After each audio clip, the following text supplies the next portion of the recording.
අයිබෝන් දුවේ පුතේ අද අපි කතා කරන්න බලාපොරොත්තු වෙන්නේ කෘෂි විද්‍යාව 2010 අගෝස්තු මාසයේ පැවැත් වූ විභාග ප්‍රශ්න පත්‍රය. එහි බහුවර්ණ ප්‍රශ්න පත්‍රය තමයි අද දවසේ අපි සාකච්ඡා කරන්න බලාපොරොත්තු වෙන්නේ. මම හිතන්නේ ඔබ ගාව මේ ඇති එහි තියෙන ප්‍රශ්න ටික සහ කතා කරලා ඒට අදාළ උත්තර ටික අද අපි සාකච්ඡා කරන්න බලාපොරොත්තු වෙනවා. මොකද මේ පසුගිය ප්‍රශ්න පත්‍ර කිරීමේ ලොකු වැදගත්කමක් තියෙනවා. විභාගය සඳහා ඒ පසුගිය ප්‍රශ්න පත්‍රවල තිබුණ ඒ ප්‍රශ්න කරලා තියෙන එකෙන් ඒ විභාගයේ ලොකු පහසුවක් ලැබෙනවා. මොකද ඒ ආකාරය තමයි ඊළඟ විභාගවලටත් ප්‍රශ්න ලැබෙන්නේ. මොකද එතනදී අපිට මේ ප්‍රශ්න ලැබෙන ආකාරය ඒවැ ස්වභාවය ගැන හොඳ අවබෝධයක් ලබා ගන්න පුළුවන් වෙනවා මේ පසුගිය ප්‍රශ්න පත්‍ර සාකච්ඡා කිරීම තුළින්. ඒ නිසායි බලාපොරොත්තු වෙනවා දිගටම මේ විදියට 2010 ඉඳලා 2020 දක්වා මේ ප්‍රශ්න පත්‍ර ටික සාකච්ඡා කරගෙන යන්න. මේ ප්‍රශ්න පත්‍ර ටික සියල්ල සාකච්ඡා කරනවා ඔබට ඉතාම හොඳින් විභාගයට මුහුණ දෙන්න හැකියාව ලැබෙයි කියලා මම විශ්වාස කරනවා. හරි අපි පළවෙනි ප්‍රශ්නේ ඉඳලා බලමු. අපි ඒතර කතා කරන්නේ 2010 විභාග ප්‍රශ්න පත්‍රයේ බහුවර්ණ ප්‍රශ්න පත්‍රය. මේ ප්‍රශ්න පත්‍රයේ ප්‍රශ්න 60ක් තියෙනවා. අපි ඒ ටික කතා කරමු. පළවෙනි එක තියෙනවා පස් සුසංහනය වීමට බලපාන ප්‍රධාන හේතුවක් වනුයේ. එතකොට මෙතනදී අහන්නේ මේ පුතේ මේ පස් සුසංහනය. කියන්නේ පස තද වෙන්න මොනවද? මොකද්ද මෙතනදී බලපාන ප්‍රධාන හේතුව කියලා. බලන්න තෙත පසෙහි වාහන ධාවනය කිරීමය. සාමාන්‍යයෙන් අපි දන්නවා දැන් මේ පස බිම් සැකසීමේදීත් මේ පස පොඩ්ඩක් තෙත් වෙන්න ඕනේ නේද? මේ වියලි පසේ බිම් සකස් කිරීමත් අපහසුයි. මොනම් මේ පස පොඩ්ඩක් තෙත් කරාම තමයි තෙත් වුණාම තමයි ඒ කියන්නේ වර්ෂාවකින් පස්සේ වගේ තමයි මේ බිම් සකස් කිරීමත් කරන්නේ. එතකොට මොකද වෙන්නේ මේ තෙත පස නම් තෙත පසේ වාහන ගමන් කිරීමේදී මේ පස ලෙහෙසියෙන්ම තද වෙන්න පුළුවන්. එහෙනම් අපිට ඒක උත්තරයක් විදියට ගන්න පුළුවන්කම තියෙනවා. ඒ බලමු අනිත් ඒවා. අලුතින් පොහොර යෙදූ පසක වාහන ධාවනය කිරීමය. එතකොට මේ අලුතින් පොහොර යෙදුවා කියන එක අපි සාමාන්‍යයෙන් පොහොර යොදන්නේ මේ වැස්සකට වගේ පසුව තමයි. මොකද අපි දන්නවා මේ පොහොර ඒ ජලයේ දිය වෙන්න ඕනේ. අපි දන්නවා පෝෂක අවශෝෂණය කරන්නේ ඒ ජලයේ දිය වූ අකාබනික අයන ලෙස. හැබැයි මේ පොහොර යෙදූ පසක වාහන ධාවනය කිරීම මේ පස සුසංහනය වෙන්න ප්‍රධාන හේතුවක් වෙන්නේ නැහැ. බින්දු ජල සම්පාදනය කිරීමය. මේ බින්දු ජල සම්පාදනය කිරීමත් මේ පස සුසංහනය කරන්න ප්‍රධාන හේතුවක් වෙන්නේ නැහැ. ඩොලමයිට් එකතු කිරීමේ. මොකද ඩොලමයිට් එකතු කරන්නේ? සාමාන්‍යයෙන් අපි ඩොලමයිට් එකතු කරන්නේ පසෙහි ආම්ලික භාවය අඩු කරන්න නැති කරන්න. ආම්ලික භාවය අඩු කරලා පස නැවත යථා තත්ත්වයට පත් කිරීම තමයි ඩොලමයිට් එකතු කරන්නේ. එහෙනම් ඒක පස සුසංහනය වීමට හේතුවක් නෙවෙයි. වියලි පසේ වාහන ධාවනය කිරීම. ඒකත් නෙවෙයි. එහෙනම් අපිට අර කලින් කිව්වා වගේ පළවෙනි පිළිතුරේ කියන්නේ තෙත පසේ වාහන ධාවනය කිරීමේ කියන එක ගන්න පුළුවන්. හරි. ඊළඟ බලන්න දුවේ පුතේ පාංශු මජ්ජා සතුන්ට උදාහරණයක් වන්නේ. මෙතනදී අහලා තියෙන්නේ මොකද්ද? මේ පාංශු මජ්ජා සතුන්ට උදාහරණයක් තමයි අහලා තියෙන්නේ. කවුද මේ මජ්ජා සතුන් කියලා කියන්නේ? අපි දන්නවා පසේ පාංශු ජීවීන් ජීවත් වෙනවා. මේ පස තුල ජීවත් වෙන ජීවීන්ටයි පාංශු ජීවීන් කියලා කියනවා. මෙතනදී සාක හා සතුන් කියන දෙවර්ගයේම මෙතනට අයිති වෙනවා. පාංශු ජීවීන් අපිට ප්‍රධාන වශයෙන් වර්ගීකරණය කරන්න පුළුවන් එකක් තමයි ශරීරයේ ප්‍රමාණය අනුව ශරීරයේ පළල අනුව වර්ගීකරණය කරන්න පුළුවන්. ඊළඟට පාරිසරික ක්‍රියාකාරීත්වය අනුව මේගොල්ලෝ පසේ දක්වන ක්‍රියාකාරීත්වය අනුව වර්ගීකරණය කරන්න පුළුවන්. ඊට පස්සේ වර්ධනය සඳහා ශක්තිය ලබා ගන්නා ආකාරය අනුව මේගොල්ලෝ වර්ගීකරණය කරන්න පුළුවන්. කොහොමද මේ පාරිසරික ක්‍රියාකාරීත්වය අනුව වර්ගීකරණය කරන්නේ?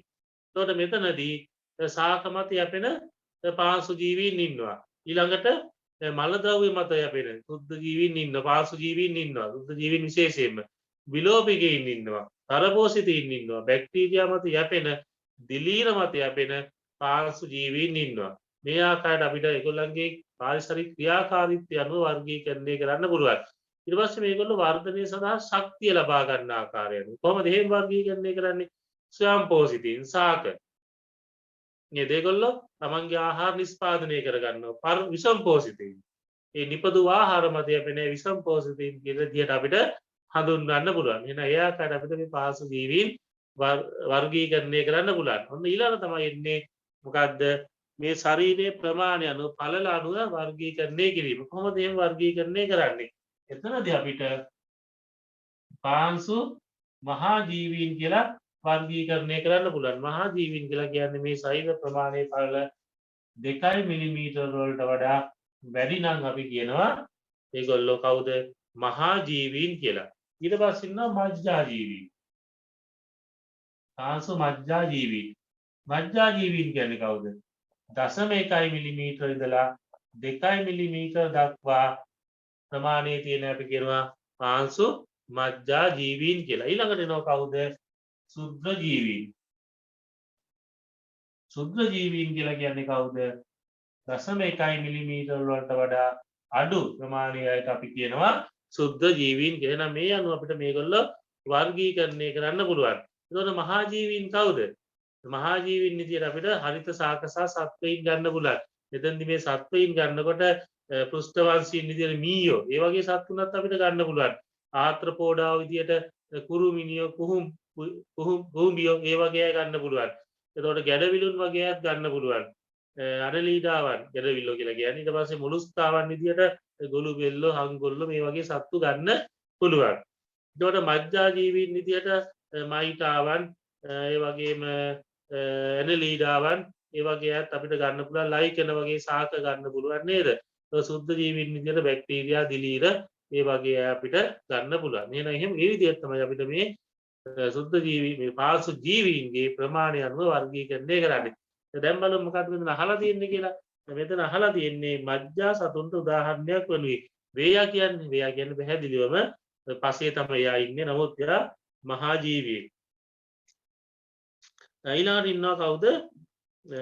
බලන්න නෙමටෝඩා ඉන්නවා. ඊට පස්සේ ඉන්නවා කතුරා ඉන්නවා. ඊට පස්සේ මයිකොරයිසා කියලා ඉන්නවා. ඊට පස්සේ ඉන්නවා ගැඩවිල් පණුව කියලා. එතකොට ඔයගොල්ලන්ට මේකෙන් ලේසියෙන්ම අඳුර ගන්න පුළුවන් කවුද මෙතන මජ්ජා ජීවියා කියලා. දැන් බලන්න මේ නෙමටෝඩාව කියන අය ඒගොල්ලෝ අන්වීක්ෂීය නේද? අපි දන්නවා ඒගොල්ලෝ අනිවාර්යයෙන්ම අන්වීක්ෂය. එහෙනම් ඒගොල්ලෝ සුද්ධ ජීවීන්. කතුරා මෙයා මහා ජීවියෙක්. මයිකොරයිසා කියන්නේ මොකක්ද? දිලීරය. දිලීර කියන්නේ අපි දන්නවා සුද්ධ ජීවීන්. එහෙනම් එයා මජ්ජා ජීවියෙක් නේ. නම් මෙතනදී ගැඩවිල් පණුවා තමයි මජ්ජා ජීවියෙක් විදිහට ගන්න පුළුවන්. එතකොට ඔයගොල්ලන්ට ප්‍රශ්නයක් එන්න පුළුවන් ගැඩවිල් පණුවා කියන්නේ පොඩි ගෙද්ද නැහැනේ. තමයි විශාල ගැඩවිල්ලොත් ඉන්නව නේද? නමුත් මේ ගැඩවිල විශේෂ දහස් ගාණක් ඉන්නවා. එතනදී විවිධ ප්‍රමාණයේ මේ ගැඩවිල්ලෝ ඉන්නේ.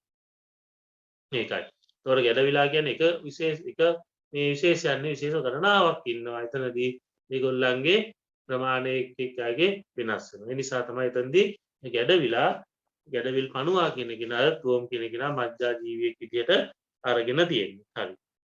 ඊට පස්සේ බලන්න තුන්වෙනි එක ශාක මුල් වර්ධනයට හා ව්‍යාප්තියට වැඩිම බලපෑමක් ඇති කරන පාංශු සාධකයේ වන්නේ මුල් ව්‍යාප්තිය. කියන්නේ මේ මුල් පසේ ව්‍යාප්ත වෙන අපි දන්නවා නේද?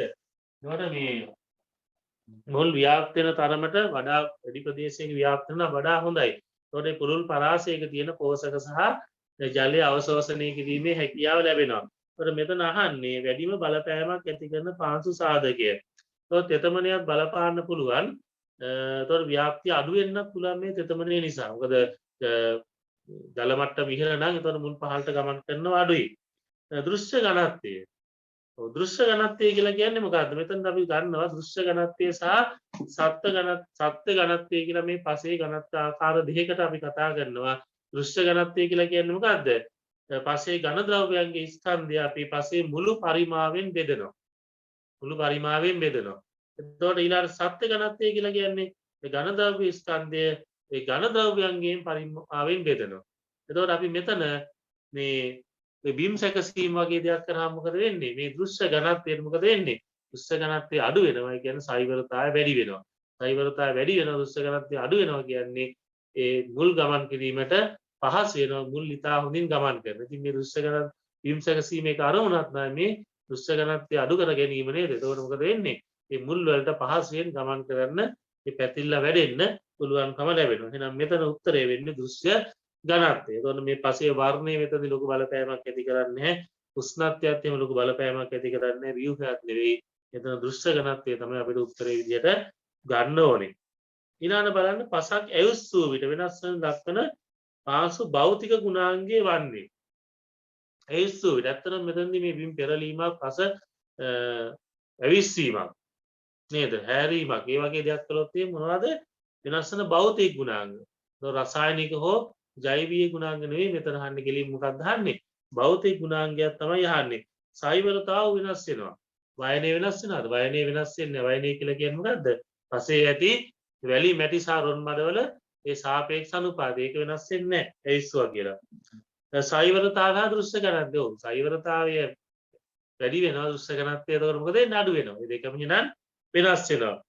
වයනය වෙනස් වෙන්නේ නැහැ. වයනය එකෙත් තියෙනවා. හතරවෙනි එකෙත් වයනය තියෙනවා.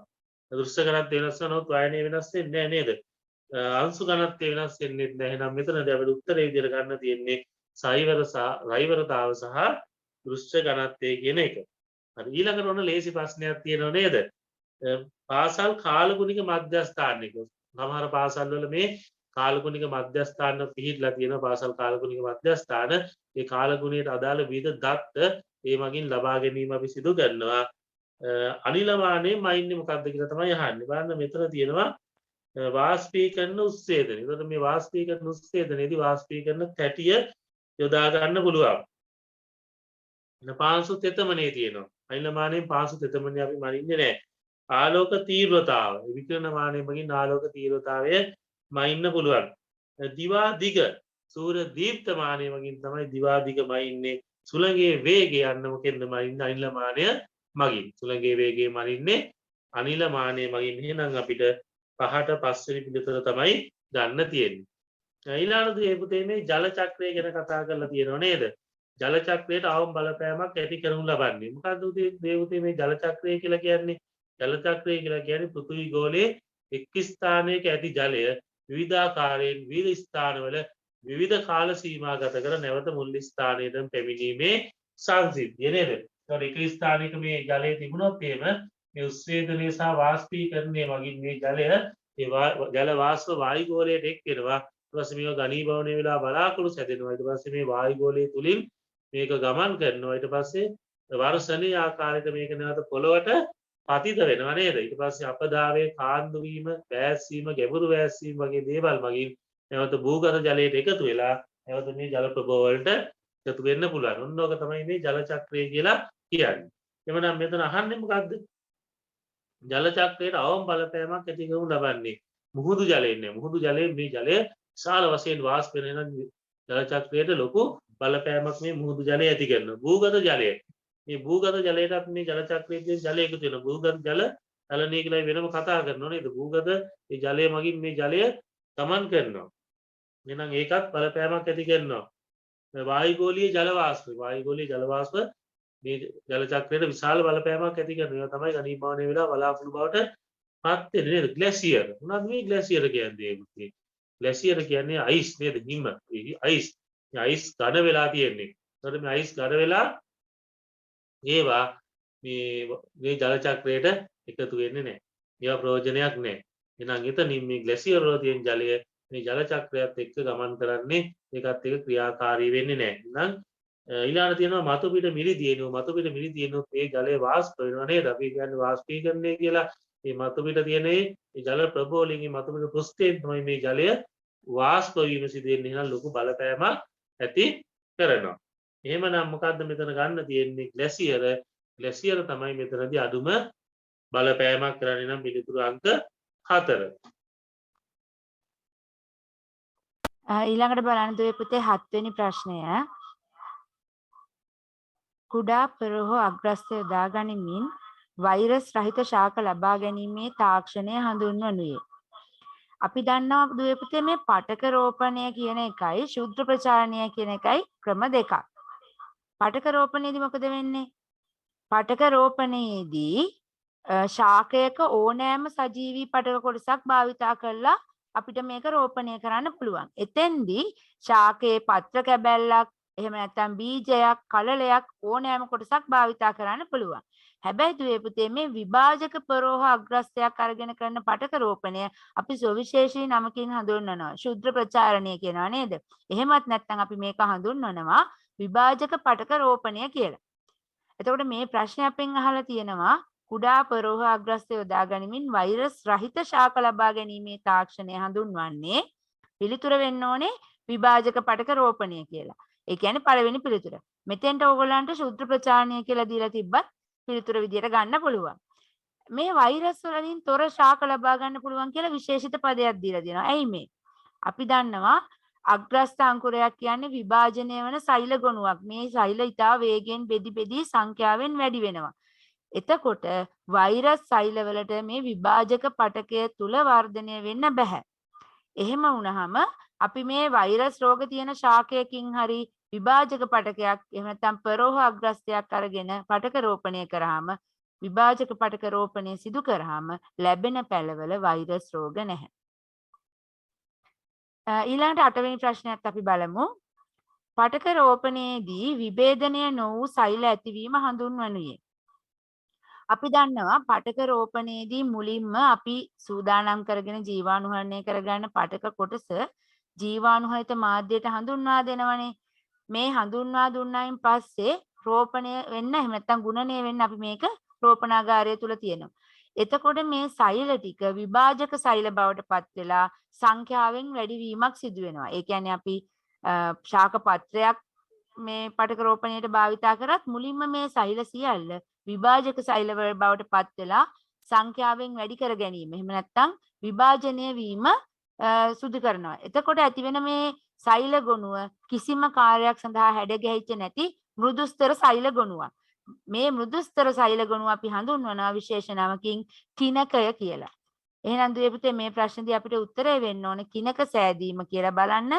පස්වෙනි පිළිතුරේ තියෙනවා කිනක සෑදීම ලෙස කියලා. එහෙනම් 8 වෙනි ප්‍රශ්නය සඳහා පිළිතුර අංක 5.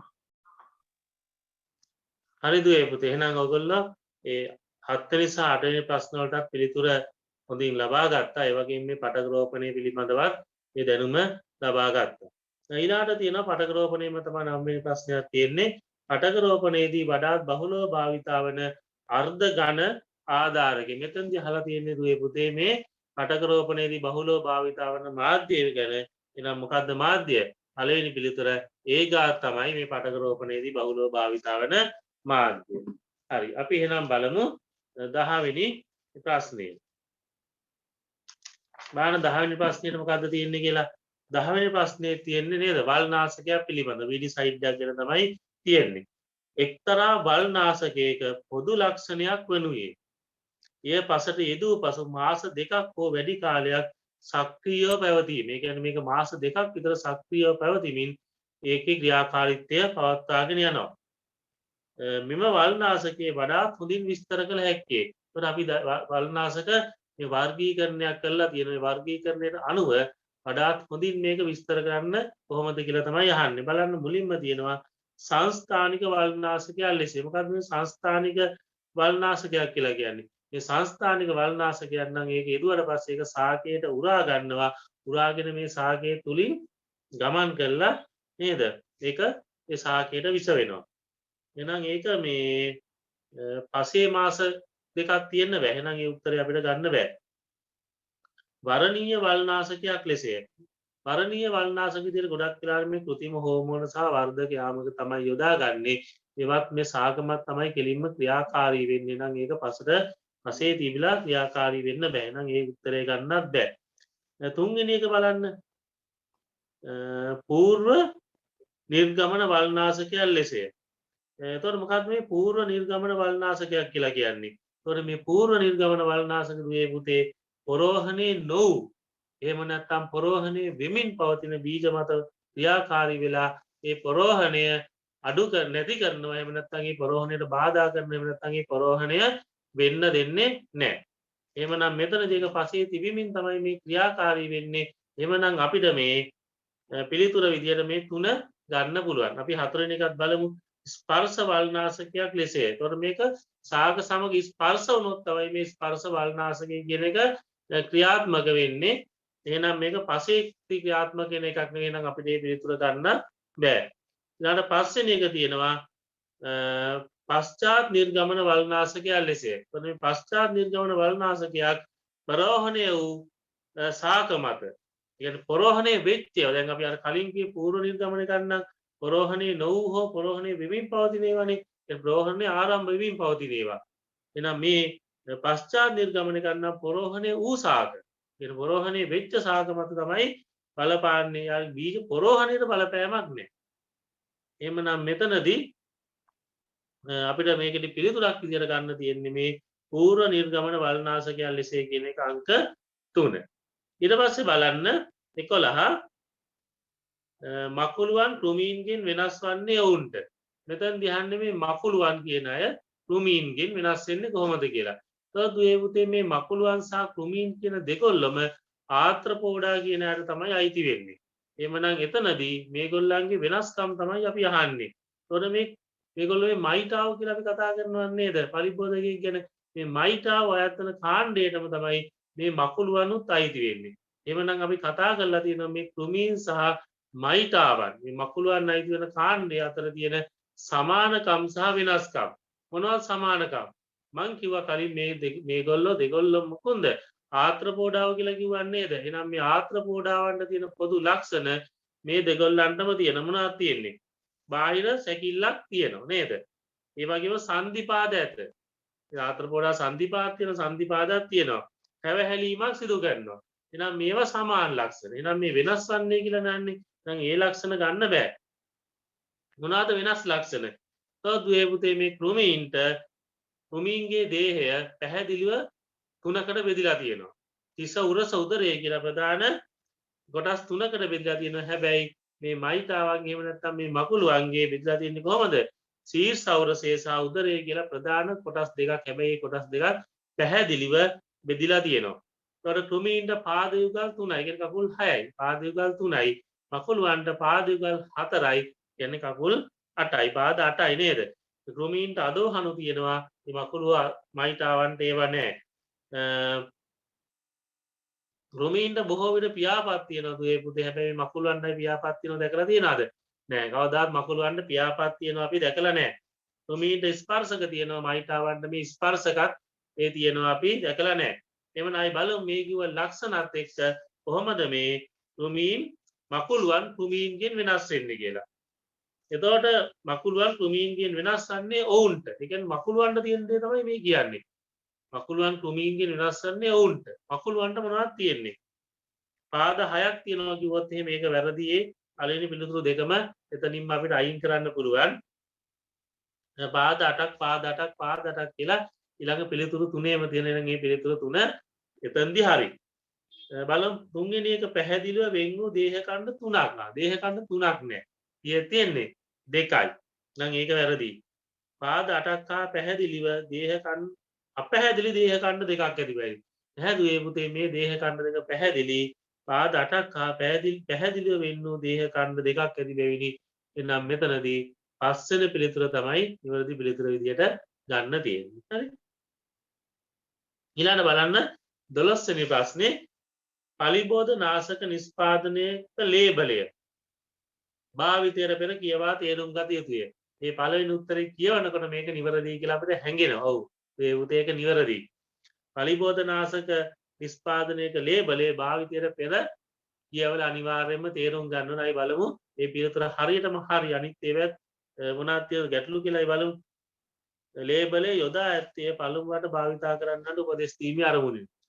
පළමුවට භාවිතා කරන්නට නෙවෙයි දියේ පුතේ අවස්ථාවේදී භාවිතා කරන්නට තමයි මේ උපදෙස් ලබා දෙන්නේ. පළමුවර දෙවෙනි වර 10 වෙනි වර කියලා නෑ. ඒ පලිබෝධනාශක භාවිතා කරනවා නම් ඊට කලින් අපි ලේබලය හොඳට කියවලා ඒකේ තියෙන උපදෙස් අනිවාර්යයෙන්ම පිළිපදින්න ඕනේ. මොකද කාලෙන් කාලට වෙනස් වෙන්න පුළුවන්. මිලදී ගැනීමේ අවස්ථාවේදී සම්පූර්ණයෙන්ම කියවිය යුතුය. මේ ලේබලේ මිලදී ගැනීම සම්පූර්ණයෙන්ම කියවන්න ඕනේ නැහැ. අපි ගත්ත ගාම මොකද්ද බලන්නේ? මිල බලන්නේ නේද? ඊට පස්සේ අපිට අවශ්‍ය තොරතුරු කිහිපයක් තියෙනවා. මේක මොන වගේ දේවල්ද උදාහරණයක් මොකද්ද මේකේ නම? ඒ වගේ දේවල් බලනවා අපි. ඉතින් සියල්ල කියවන්න අවශ්‍ය නැහැ මිලදී ගන්න වෙලාවේදී. ලේබලය තුල අඩංගු වන්නේ මිශ්‍ර කිරීමේ උපදෙස් සහ එහි ඇති ක්‍රියාකාරක ද්‍රව්‍ය ලයිස්තුවක් පමණි. නැහැ ලේබලය තුල ගොඩාක් දේවල් අඩංගු වෙනවා.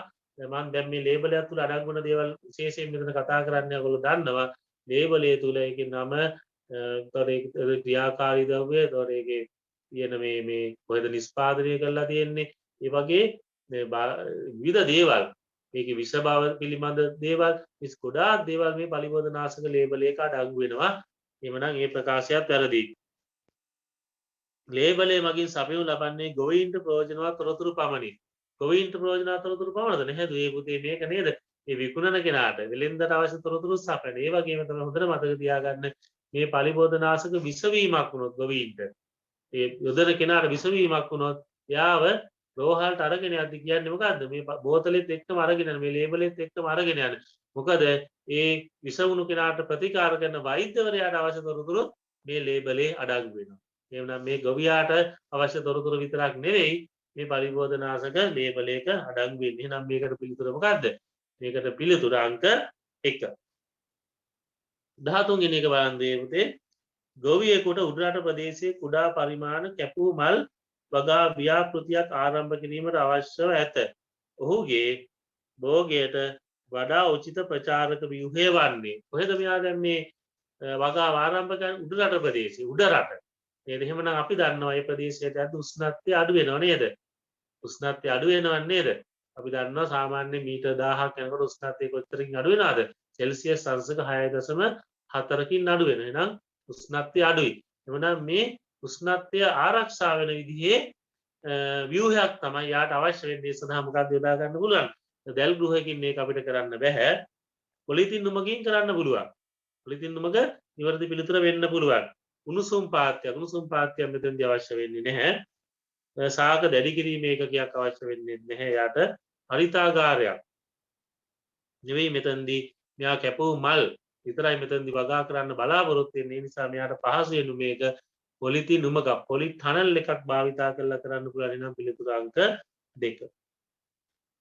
ඊළඟට අනෝ ලනු ගෘහ ප්‍රධාන වශයෙන් භාවිතා කරනුයේ. මේ ලැත් නිවාස කියනවා ගැන තමයි මේ අහලා තියෙන්නේ. ලැත් නිවාස ප්‍රධාන වශයෙන් භාවිතා කරන්න අපි කෙලින්ම ඒක දන්නවා. මොකද්ද? අතු කැබලි මුල් ඇද්දවීම ප්‍රවර්ධනය කිරීමට තමයි මේ ලනු ගෘහ කියන ඒවා භාවිතා කරන්නේ. නම් අංක 4.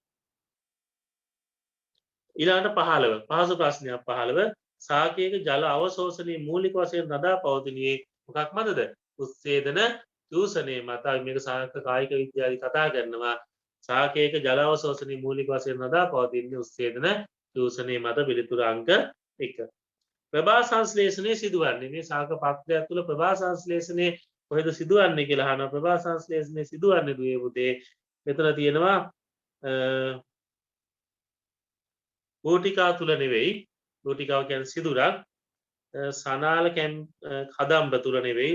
උච්චර්මය තුලත් නෙවෙයි. උච්චර්ම ඉටි වලින් වගේ හැදලා තියෙන්නේ. උඩ අපිචර්මය තුල තමයි සිදුවෙන්නේ. මජ්ජා පටක තුලත් නෙවෙයි. නම් මෙතන පිළිතුර උඩ අපිචර්මය තුල තමයි මේ ප්‍රභා සංශ්ලේෂණය කියන ක්‍රියාවලිය සිදුවෙන්නේ. ඊළඟ බලන්න දුවේ පුතේ 17 වෙනි ප්‍රශ්නේ සයිටෝකයිනින් පිළිබඳ ප්‍රකාශ තුනක් පහත දැක්වේ. සයිටෝකයිනින් කියලා කියන්නේ මොකද්ද? සාක හෝමෝන. අපි සාක හෝමෝන වර්ග 5ක් ගැන කතා කරනවා නේද? මොනවා සාක හෝමෝන අපි කතා කරන්නේ? ඔක්සින, ගිබරලින්, සයිටෝකයිනින්, ඇබ්සිසික් අම්ලය සහ ඉතිලීන්. මේ සාක හෝමෝන ගැන අපි කතා කරලා තියෙනවා. ඒකට මේවායේ තියෙන විශේෂ ලක්ෂණ, මේවායේ ක්‍රියාකාරීත්වය සහ මේවායේ කෘෂිකාර්මික භාවිත පිළිබඳ අපි ඉගෙන ගන්නවා. අපි බලමු. ප්‍රකාශ තුනක් තියෙනවානේ. පතනය ප්‍රමාද කිරීම හෝ අඩු කිරීම සිදු කරයි. කවුද මේක කරනවා කියන්නේ? සයිටෝකයිනින්. ඔව්.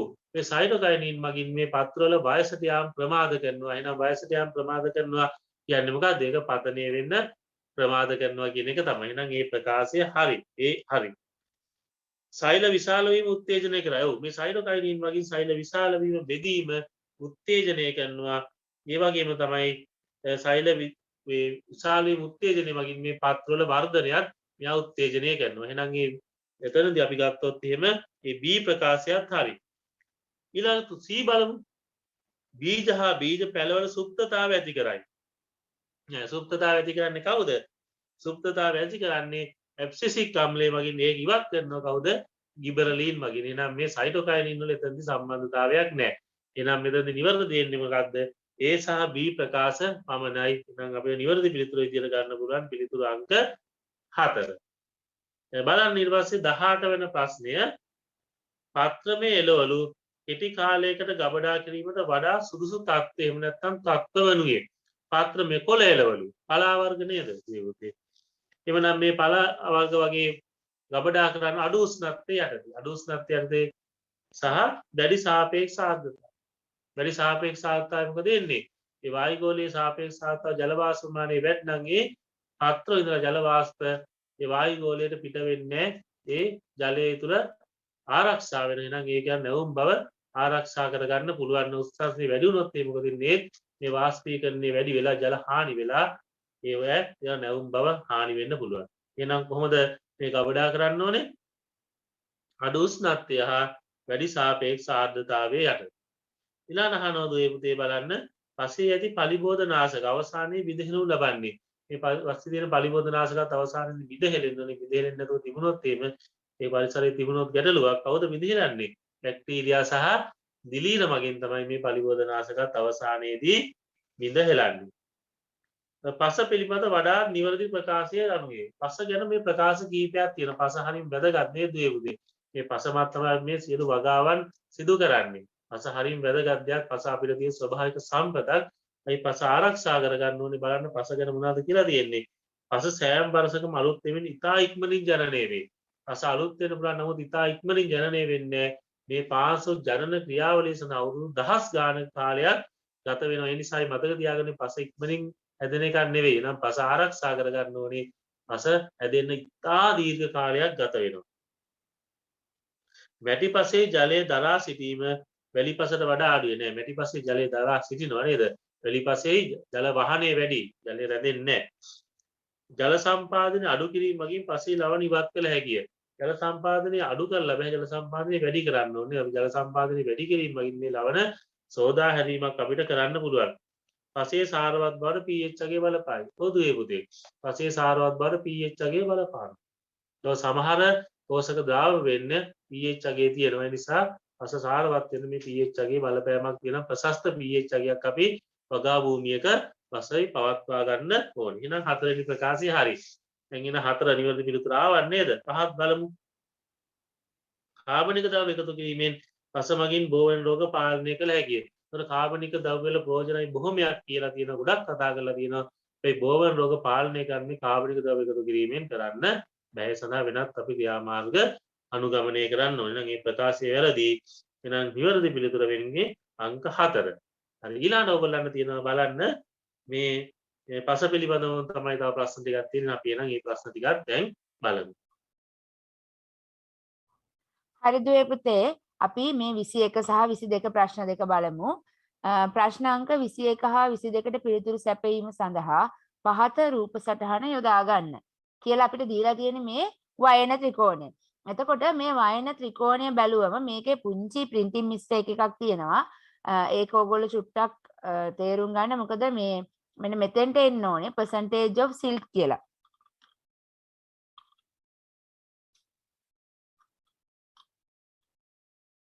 present silt කියන්නේ මොනවද? මේ රොන් මඩ. එතකොට මෙතන present clay කියලා දීලා තියෙන්නේ වැරදීමකින්. මේ සමපාද ත්‍රිකෝණයක්. මේ සමපාද ත්‍රිකෝණයේ මේ තියෙන්නේ වැලි පාදය, මේ තියෙන්නේ රොන් මඩ පාදය, මේ පැත්තේ තියෙන්නේ මැටි පාදය. එතකොට මේ වැලි මැටි රොන් මඩ පාද තුනේ අගයන් අනුව අපිට මේ පස් කාණ්ඩ වලට බෙදලා තියෙනවා වයන කාණ්ඩ වලට. අපි 21 වෙනි ප්‍රශ්නේ බලමු. ශිෂ්‍යයෙක් පාසල් ගෙවත්තෙන් ලබාගත් පස් නියදියක් පරීක්ෂා කර එහි වැලි රොන් මඩ හා මැටි ප්‍රතිශත පිළිවෙලින් 30, 60 හා 10 බව සොයාගත්තේය. මෙම පස වඩාත් හොඳින් වර්ගීකරණය කළ හැක්කේ. දුවේ පුතේ මෙතන මේ දීලා තියෙන අගයන් අපි වයන ත්‍රිකෝණයේ ලකුණු කරලා තමයි වයන කාණ්ඩය හොයන්නේ. එතකොට මෙතන දීලා තියෙන වැලි 130යි කියලා. එහෙනම් බලන්න මේ වැලි පාදයේ වැලි 130 කියන්නේ මෙතනනේ. වැලි 130 සඳහන් වෙනවා මෙන්න මෙතන. එතකොට අපි වැලි 130 ලකුණු කරන්නේ රොන් මඩ පාදයට සමාන්තරව මැටි පාදය දක්වා මෙන්න මේ විදිහට රේඛාවකින්. ඔන්න මම දැන් වැලි ටික ලකුණු කරා. ඊළඟට කියනවා රොන් මඩ 160යි කියලා. අපි රොන් මඩ රතු පාටින් ලකුණු කරමු. රොන් මඩ 160යි. මෙන්න රොන් මඩ තියෙනවා. රොන් මඩ අගය ලකුණු කරන්නේ මැටි පාදයට සමාන්තරව මේ පාදයට සමාන්තරව තමයි මේ 60 ලකුණු කරන්නේ. මෙන්න මෙහෙම මෙන්න මෙතන ඉඳන් මේ 60 ඉඳන් මැටි පාදයට සමාන්තරව අපි රේඛාවක් නිර්මාණය කරනවා මේ දක්වා. ඊට පස්සේ කියනවා මැටි ප්‍රතිශතය 10%යි කියලා. මැටි තියෙන්නේ මෙතනනේ. එහෙනම් මැටි ප්‍රතිශතය 10% ලකුණු කරමු අපි මේ රෝස පාටින්. මෙන්න මෙහෙම මැටි පාදයේ ඉඳන් රොන් මාඩ පාදයේ දක්වා අපි රේඛාව වඳින්න ඕනේ වැලි පාදයට සමාන්තරව. මෙන්න මෙහෙම මෙතන ඉඳන්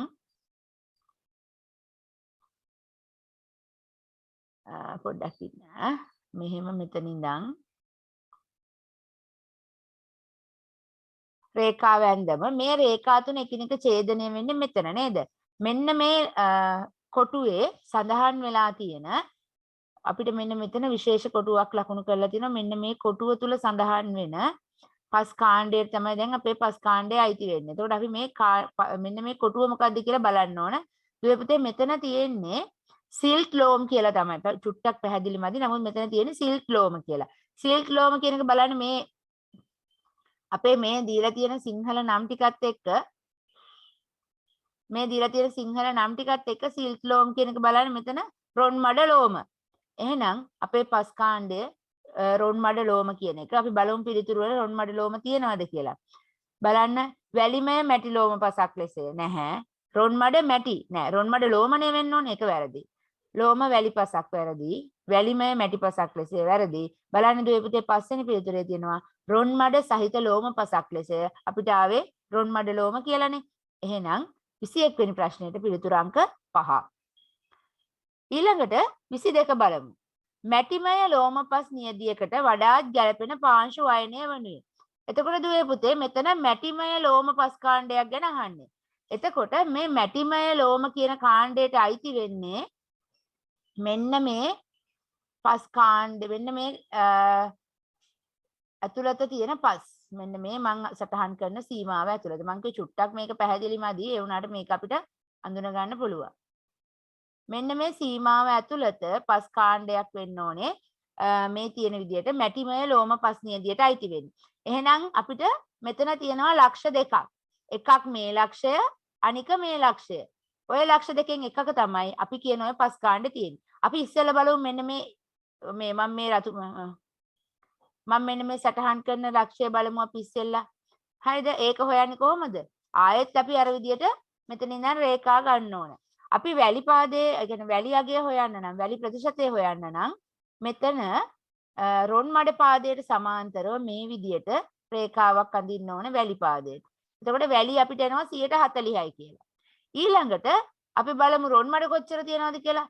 මේ බලන්න රොන් මඩයක අකුණු කරන්නේ මැටි පාදයට සමාන්තරව. එහෙනම් මෙතන ඉඳන් මේ විදිහට මැටි පාදයට සමාන්තරව තමයි මේ රේඛාව ඇඳෙන්න ඕන මේ පැත්තට.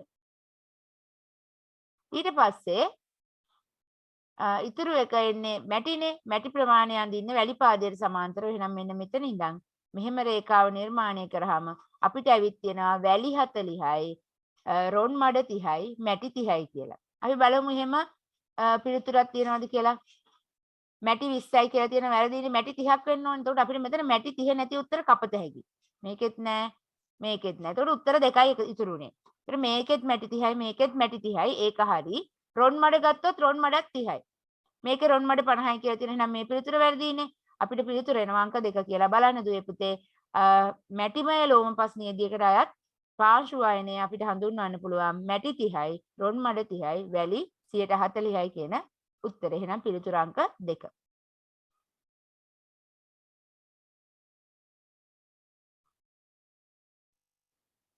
හොඳයි දුවේ පුතේ එහෙනම් ඔයගොල්ලෝ ඒ ටික බලාගත්තා. ඊළඟට අපි බලමු 23 වෙනි ප්‍රශ්නේ රූපයේ දැක්වෙන මෙම පාංශු ව්‍යුහය වඩාත් හොඳින් විස්තර කළ හැක්කේ. මෙන්න මේ වගේ පාංශු ව්‍යුහයක් තමයි මෙතන දක්වලා තියෙන්නේ. මේක අපිට පහසුවෙන් හඳුනා ගන්න පුළුවන් මොකද්ද? ඔයගොල්ලෝ මේ ටික අඳුනනවා. මේක ප්‍රිස්මාකාර හැඩය තමයි තියෙන්නේ. නම් ප්‍රිස්මාකාර ලෙස කියන එක තමයි මෙතනදී අපිට ගන්න තියෙන්නේ. හරි. ඊළඟට බලන්න 24 වෙනි එක බිම් සැකසීමක් ගැන කතා කරලා තියෙනවා. බලමු මේ ප්‍රශ්නේ මොකද්ද කියලා. බිම් සැකසීමේදී මෝල් බෝඩ් නගුල යොදාගන්නේ. සාමාන්‍යයෙන් මේ නගුල් මොකටද අපි යොදාගන්නේ? නගුල් යොදාගන්නේ පස පෙරලීමට. තාත්වික බිම් සකස් කිරීමේදී තමයි මේ නගුල් අපි යොදාගන්නේ. පෝරු වගේ දේවල් ගන්නේ ද්විතීයික බිම් සකස් කිරීම. නම් පස පෙරලීමට තමයි මේක ගන්නෙ. බලන්න පළවෙනි උත්තරේ තියෙනවා පස පෙරලීමට. එහෙනම් ඒක හරි වෙන්න ඕනේ. වාතනය වැඩි දියුණු කිරීමට ඔව් පස පෙරලීමෙන් මොකද වෙන්නේ වාතනය වැඩි දියුණු වෙනවා වල් පැලෑටි පාලනය ඔව් එතන මෝල් බෝඩ් නගුල මගින් මොකද වෙන්නේ මේ පස් කුට්ටිය අනිත් පැත්ත හැල්ලලා තමයි වැටෙන්නේ එතකොට මොකද වෙන්නේ ලේසියෙන්ම මේ වල් පැලෑටිත් පාලනය වෙනවා එහෙනම් මේ පළවෙනි පිළිතුරේ තියෙන සියල්ලම හරි අයි බලමු දෙවෙනි එක කුඩා පස් අංශු ලබා ගැනීමටය නැහැ මේ පස සියුම් කිරීම කරන්නේ ද්විතීයික බිම් සකස් කිරීමේදී මේ පෝරු වගේ දේවල් මගින් මේ මෝල් බෝඩ් නගුලෙන් නෙවෙයි තද ස්තරය ඇති කිරීම තද ස්තරයක් ඇති කිරීම වෙන්නේ නැහැ නගුලකින් තද ස්තරයක් හැදීම තමයි වෙන්නේ ඇති කිරීමකුත් වෙන්න පුළුවන් එකම ගැඹුරට සීසෑම නිසා හાર્ඩ් පෑන් එකක් එහෙම නැත්නම් තද ස්තරයක් ඇති වෙන්නත් පුළුවන් නගුලකින් ඒ කැඩීම සිදු කරන්න පුළුවන් වාතනය දියුණු කිරීම ඒක හරිය වෙන සියුම් කිරීම කියන්නේ කොහොමත් අයිති වෙන්නේ නැහැ තුන කුඩා පස් අංශු ලබා ගැනීමට ඒ කොහොමත් අයිති වෙන්නේ තද ස්තරයේ කැඩීම තද ස්තරයේ කඩන්නත් පුළුවන් වල් පාලනයත් හරි හැබැයි මේ කුඩා පස් අංශු ලබා ගැනීම කියන එක ද්විතීයික බිම් සකස් කිරීමේදී පෝරු වගේ දේවල් මගින් කරන්නේ එහෙනම් ඒක එතනදී අදාළ වෙන්නේ නැහැ ජල වහනයේ දියුණු කිරීමට පස් අංශු කැඩීමට සියුම් අංශු වලින් පාත්තියක් ලබා ගන්න. මේ පාත්ති සකස් කිරීමේ ඔක්කොම ද්විතීයික බිම් සකස් කිරීමේදී ප්‍රාථමික බිම් සකස් කිරීමේදී කරන දේවල් නෙවෙයි. එහෙනම් ඒකත් වැරදි. පහ ජල වහනයේ දියුණු කිරීම රෝග හා පලිබෝධ පාලනයේ සියුම් අංශු වලින් පාත්තියක් ලබා ගැනීම. එහෙනම් ඒකත් වැරදි. අපි කලින් කිව්වා වගේ නම් පළවෙනි පිළිතුර මෙතනදී ගන්න පුළුවන් මොකක්ද? බිම් සැකසීමේදී මෝල් බෝඩ් නගුල යොදාගන්නේ පස පෙරලීමට වාතනය දියුණු කිරීමට හා වල් පැල පාලනය සඳහා 25 වියලි කලාපයේ වාණිජව කෙසෙල් වගා කරන ගොවියෙක්. එතකොට මේ කෙසෙල් වගාවක් ආරම්භ කරලා තියෙන ගොවි මහත්මයෙක් නේද? ඒ ආරන් තියෙන උනා කියලාද කියන්නේ. පටක රෝපිත කෙසෙල් වගාවක්. එයා පටක රෝපණය මගින් ලැබෙන පැල වලින් තමයි මේ කෙසෙල් වගාව ආරම්භ කිරීමට බලාපොරොත්තු වෙන්නේ. එහෙනම් මේ පටක රෝපණයෙන් ලබා ගන්න පැල වලට නේද? පැල භාවිතා කරලා කෙසෙල් වගාවක් කරනවා. උචිත ජල සම්පාදන ක්‍රමයේ වනුයේ එමනම් මෙතෙන්දී උචිත ජල සම්පාදන ක්‍රමයක් තමයි අහන්නේ මුල් කාලේ ඉඳන් මෙතෙන්දී හොඳින් ජලය ලබා දීම සිදු කරන්න ඕනේ කෙසෙල් වගාවට නේද අවසානයේ ඵලදාවක් ලබා ගන්නකම්ම විසිරි ජල සම්පාදනයේ භාවිතා කරන්න හරි අමාරුයි දීපිතේ මොකද මේ සාග වලට වඩා ඉහළින් මේ ජලය ඒ ජල මේ නොසල්ලේ කරකෙන්න ඕන නොසල්ලේ කරකවීමේදී හදාගෙන නම් මේ දිගින් දිගට මේ සිරස් නලයේ දිග වැඩි කරන්න වෙනවා මේක හරි අපහසුයි කරන්න නම් ඒක ගැලපෙන්නේ නැහැ. මොකද මේ කෙසෙල් කියන්නේ මේ පටක රෝපිත කෙසෙල් ගස් උසයි. අමාරුයි මේ වැඩේ කරන්න. බුබුලු ජල සම්පාදනය. බුබුලු ජල සම්පාදනය අපි සාමාන්‍යයෙන් භාවිතා කරන්නේ බහුවාර්ෂික පළතුරු භෝග සඳහා තමයි ගොඩක් වෙලාට භාවිතා කරන්නේ. කෙසෙල් සඳහා ඒක යෝග්‍ය වෙන්නේ නැහැ. බදුංගල් ජල සම්පාදනය කොහොමවත් ගැලපෙන්නේ නැහැ. ඇලි ජල සම්පාදනයත් මෙතනදී ගැලපෙන්නේ නැහැ. බින්දු ජල සම්පාදනය දුවේ පුතේ බින්දු ජල සම්පාදනය තාමත්ම සාර්ථක ලෙස මේ පටක රෝපිත කෙසෙල් වගාවක් සඳහා යොදා ගන්න පුළුවන් වෙනවා. 26 බලන්න එක්තරා ගොවියෙකුට පැල තවාණක් ස්ථාපිත කිරීමට අවශ්‍ය වී ඇත. එයාට ඕන පැල තවාණක් ඇති කරන්න නේද? මේ පැල తాවකාලිකව රැක බලා ගන්න ස්ථානයක් මේ තවාණක්. මේ සඳහා භූමිය සකස් කර වෙන භූමිය සකස් කරලා හොඳ ස්ථානයක් තෝරගෙන නේද? අපි දන්නවා තවාණක් සකස් කිරීමේදී අපි හොඳ ස්ථානයක් බලන්න ඕනේ නේද? ගල් බොරළු වලින් තොර ඒ වල් පැලෑටි වලින් තොර පලිබෝධ හානි වලින් තොර හොඳ සරු පසක් තියෙන නේද හොඳින් සූර්යාලෝකයේ වැටෙන ඒ වගේ ජල පහසුකම් ලබා ගන්න පුළුවන් ප්‍රවාහන පහසුකම් තියෙන බාහිර කරදර උපද්දර වලින් තොර මෙන්න මේ වගේ හොඳ තැනක් බලලා පස සකස් කරලා මොකද කරා කියන්නේ ඝන අවර්ණ පොලිතීනයකින් අවර්ණ විනිවිද පෙනෙන පොලිතීනයකින් ආවරණය කළ ඒ පාත්‍ය හදපු කොටස යායේ තවාන දාන්න බලාපොරොත්තු වෙන කොටස ආවරණය කරලා එහි කෙලවරවල් පස් වලට යට කර මේ පොලිතින් එකේ කෙලවරවල් දැන් මේ විදිහට ඒ පොලිතින් එක දාලා නේද මේ කෙලවරවල් මේ පස් වලින් යට කරලා මුද්‍රා කියන සීල් කරනවා මේ පුතේ මුද්‍රා තිබ්බට පස්සේ ඒ වාතේ එහා මෙහා ඒ තුලින් ගමන් කිරීම සිදු වෙන්නේ නැහැ. එහෙම කරාලු. කරලා මොකද කරා කියන්නේ? මුද්‍රා තබන ලෙස උපදෙස් ලැබී ඇත. මෙම ක්‍රියාවලිය ප්‍රධාන පරමාර්ථය මොකක්ද කරලා තියෙන්නේ? පස ජීවාණුහරණය කරලා තියෙන සූර්ය තාපය මගින් සූර්ය විකිරණය මගින් පස ජීවාණුහරණය කරලා තියෙන මොකද ජීවාණුහරණය කරලා තියෙන්නේ? රෝග පාලනය කිරීම සඳහා. රෝගකාරක රෝග පලිබෝධ පාලනය කිරීම ජීවාණුහරණය මොකක්ද? රෝගකාරක ව්‍යාජනකේ සුද්ධ ජීවීන් ආදී විනාශ කිරීම තමයි මෙතනදී පරමාර්ථය වෙන්නේ. නම් හතරවෙනි පිළිතුර මෙතනදී අපිට ගන්න පුළුවන්. 27 පසකර කාබනික පොහොර එකතු කළ විට එහි ඇති පෝෂක පදාර්ථ පැලෑටි වල ලබා ගැනීම සඳහා එක්තරා ක්‍රියාවලියකට භාජනය විය යුතුය. මේ පොහොර එකතු කළාට පස්සේ මොකද වෙන්න ඕනේ? මේවා ඛනිජීකරණය වෙන්න ඕනේ. එහෙම වුණාට පස්සේ තමයි මේවා පාකවට ලබා ගන්න පුළුවන් වෙන්නේ නම් පිළිකුරු අංක 3. ඊට පස්සේ බලන්න පොහොර බෑගයක් 23 19 17 ලෙස ලේබල් කරලා තියෙනවා. මෙතනදි මොකක්ද කියන්නේ? මේ NPK වල ඒ තියෙන ප්‍රමාණය තමයි මෙතනදි දක්වලා තියෙන්නේ. බලන්න දේවතේ නයිට්‍රජන් 23ක් තියෙන්න ඕනේ. P2O5 ඒ කියන්නේ මේ ફોස්ෆරස් ලබාගත හැකි ආකාරයෙන් 17%ක්ද K2O ફોස්ෆරස් 19ක් නේද? K2O 17ක්ද තියෙන්නේ. එහෙනම් දෙවන පිළිතුර තමයි මෙතනදී අපිට ගන්න තියෙන්නේ.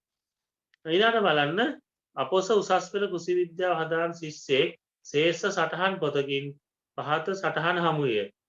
බලන්න යා මොකද්ද කියන්නේ? එක් වසරක ජීවන චක්‍රයක් සහිත දේශීය නොවන ආක්‍රමණශීලී පත්‍රමය සාගයක්. එක් වසරක් කියන්නේ වාර්ෂික එකක් නේද? එක් වසරක් කියන්නේ වාර්ෂික. වසර දෙකක් නම් දී වාර්ෂික. දීර්ඝ කාලයක් තියෙනවා බහු වාර්ෂික. අපිට සාමාන්‍යයෙන් විතර හමු වෙන සාග. දේශීය නොවන ඒ කියන්නේ යා වෙන දේශීය නෙවෙයි. ඒ කියන්නේ මේ කොහෙන් හරි පිටතනකින් ආපු එකක්. ආක්‍රමණශීලී කියන්නේ අනිකුත් එතන තියෙන අනිකුත් සාක වලට වැඩෙන්න නොදී ඒවා යටපත් කරගෙන යා වර්ධනය වෙනවා. ප්‍රමුඛව වර්ධනය වෙන ආක්‍රමණශීලී එකක්. පත්‍රමය සාකයක්. මේ පත්‍ර සහිත පොළ තියෙන සාකයක් නේද? මේක අපිට කොහොමද මේ දැන් උතන මෙතනදී මේ ඵලයක් හැදෙන්නේ මේක පත්‍ර විතරයි තියෙන්නේ. කොහොමද මේක මේ හොඳින්ම තේරුම් ගන්නේ? වාර්ෂික ශේෂ්ඨ භෝගයක් නේ ශේෂ්ඨ භෝගයක් නෙවෙයි මේක. වාර්ෂික තමයි නෝ ශේෂ්ඨ භෝගයක් නෙවෙයි. දෙක තියෙනවා විදේශීය පත්‍රම එළවලු වර්ෂ නෑ. එළවලුකුත් නෙවෙයි මේක. ආක්‍රමණශීලී කියලා තියෙනවා නේද? දේශීය නොවන කියලා තියෙනවා. මොකද මේක විදේශයකින් ගෙනාපු එළවලු භෝගයක් වෙන්න බෑ. හඳුන්වන දවස වාර්ෂික වාණිජ භෝගයක් නේ. මේක වාණිජ භෝගයකුත් නෙවෙයි. වාර්ෂික වල් පැලෑටියක්. ඔව් මේක ආක්‍රමණශීලී එකක්. දේශීය එකක් නෙවෙයි. වාර්ෂිකයි. මේක වාර්ෂික වල් පැලෑටියක් ලෙස අපිට හොඳින්ම කියන්න පුළුවන්. හඳුන්වා දෙන්න ලද කෝෂ භෝගයක් ලෙස එහෙම එකක් නෙවෙයි මේක. මේක වාර්ෂික වල් පැලෑටියක් ලෙස තමයි අපිට හොඳින් විස්තර කරන්න පුළුවන් වෙන්නේ. ඊළඟට බලන්න 30 ආහාර තාප සැකසීමට බඳුන් කරනු ලබන්නේ. ආහාර තාප සැකසීමට බඳුන් කිරීමෙන් මොකක්ද බලාපොරොත්තු වෙන්නේ? බලමු. තියෙනවා මෙතන කාරණා 5ක් කියලා. සුද්ධ ජීවීන් මගින් සිදු කරන ආහාර රැකීම නැති කිරීම. ඒක හරි පුතේ. ඕ අඩු කිරීම. ඕ ඒක හරි. එන්සයිම සක්‍රිය කිරීම. එන්සයිම සක්‍රිය කිරීමක් වෙන්නේ තාප සැකසීමට භාජනය කරොත් මොකද වෙන්නේ? එන්සයිම අක්‍රිය වීමක් තමයි වෙන්නේ. ආහාර තාප සැකසීමට භාජනය කරාම. රුචි ඉහළ නැංවීමක් වෙන්න පුළුවන්. ව්‍යාජනකයින් නැති කිරීම. හරි. මේ තාප සැකසීමෙන් වෙන්න පුළුවන්. එන්සයිම සක්‍රිය කිරීම වෙන්න. එහෙනම් මේ දෙවෙනි පිළිතුරත් අපිට අතාරින්න සිදු වෙනවා. සුද්ධ ජීවීන් විසින් සිදු කරන ආහාර රැකීම නැති කිරීම හෝ අඩු කිරීම. ඔව් ඒක හරි. ඊට පස්සේ තියෙනවා ව්‍යාජනකින් නැති කිරීම සහ රුචි ඉහළ නැංවීම සඳහා කියලා. ඒ කියන්නේ අපිට මොකක්ද කියන්න පුළුවන්? සුද්ධ ජීවීන් විසින් සිදු කරන ආහාර රැකීම නැති කිරීම හෝ අඩු කිරීම. ඔව් ඒක හරියටම හරි. මේ තාප සැකසීමට භාජනය කිරීම මගින් මොකක්ද කරන්න පුළුවන් වෙන්නේ? ඒ සුද්ධ ජීවීන් මගින් සිදු කරන ආහාර රැකීම නැති කිරීම අඩු කිරීම කරන්න පුළුවන්. ව්‍යාජනකින් නැති කරන්න පුළුවන්. රුචි ඉහළ නැංවීම කරන්නත් පුළුවන්. එහෙනම් ඒ කියන කාරණා තුනම හරි නේද? එහෙනම් මේ පිළිතුර නිවැරදි කියලා අපිට කියන්න පුළුවන්. තාප සැකසීම ගැන. එන්සයිම සක්‍රිය කිරීම 4. එහෙනම් ඒක වැරදි. රුචි ඉහළ නැංවීම, විටමින් සුලභතාව දියුණු කිරීම. විටමින් සුලභතාවය දියුණු කරන්න අපහසු වීමේ තාප සැකසීම මගින්. පහ බලන්න ව්‍යාධිකාරකයින් නැති කිරීම. ඒක හරි. සුද්ධ ජීවීන් සිදු කරන ආහාර රැකීම නැති කිරීම හෝ අඩු කිරීම. ඒකත් හරි. විටමින් සුලභතාව දියුණු කිරීම. විටමින් සුලභතාව දියුණු වෙන්නේ මේ තාප සැකසීම මගින්. එතන විටමින් වලට හානියක් සිදු වෙන්න පුළුවන්. එහෙනම් පිළිතුර ගන්න වෙන්නේ මොකද්ද? අපි හරි කියලා කිව්වේ මොකද්ද? තුන්වෙනි එක තමයි අපි හරි කියලා කිව්වේ නේද? ඊට පස්සේ තියෙනවා දුම් ගැසීම. නේද දුවේ? ඔව් මස් දුම් ගැසීම. මස් දුම් ගැසීම. දුම් ගැසීම කියලා කියන්නේ මොකද්ද? ආහාර පරිරක්ෂණ. ආහාර කල් තබා ගැනීමේ ක්‍රමයක්. මේක මතක තියාගන්න මේ දුම් ගැසීම කියලා කියන්නේ සාම්ප්‍රදායික ආහාර පරිරක්ෂණ ක්‍රමයක්. අපි කතා කරේ සූර්යතාපයේ වියලීම් වගේ සාම්ප්‍රදායික ක්‍රම නේද? ඒකට මෙතනදි මොකද්ද වෙන්නේ? සුද්ධ ජීවීන්ගේ ක්‍රියාකාරීත්වය පාලනය කිරීම. ඔව් හරි. සුද්ධ ජීවීන්ගේ ක්‍රියාකාරීත්වය පාලනය වෙනවා.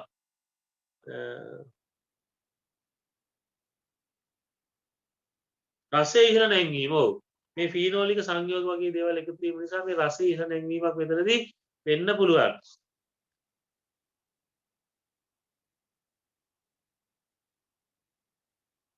වයනය මෘදු කිරීම. එහෙම දෙයක් වෙන්නේ නැහැ මේ දුම් ගැසීම් මගින්. වයනය මෘදු වීමක් වෙන්නේ නැහැ. එහෙනම් ඒක වැරදි. ජල ක්‍රියාකාරීත්වය ආම කිරීම. ඔව්. දුම් ගැසීම් මගින් ජල ක්‍රියාකාරීත්වය අඩු වෙනවා, වියලීමකට ලක් වෙනවා.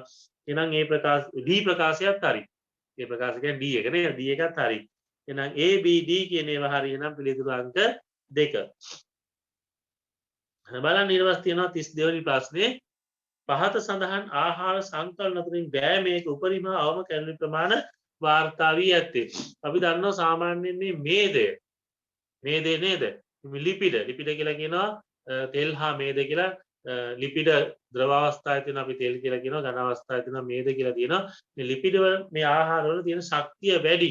ඊට වඩා අඩු ශක්ති ප්‍රමාණයක් තමයි කාබෝහයිඩ්‍රේට් ආහාර වල තියෙන්නේ. මේ ලිපිඩ සහ කාබෝහයිඩ්‍රේට් වලින් තමයි මේ සතුන්ගේ ශක්තිය අවශ්‍යතාවය සම්පූර්ණ කරන. විශේෂයෙන් මෙතනදී කාබෝහයිඩ්‍රේට් තමයි වැදගත් වෙන්නේ. නමුත් ලිපිඩ වලින් ලැබෙන මේ ශක්තිය වැඩි. බලමු එහෙනම් පිසින ලද බත් සහ රටකජු. ඒක මේක අනිත් පැත්තට තියෙන්නේ.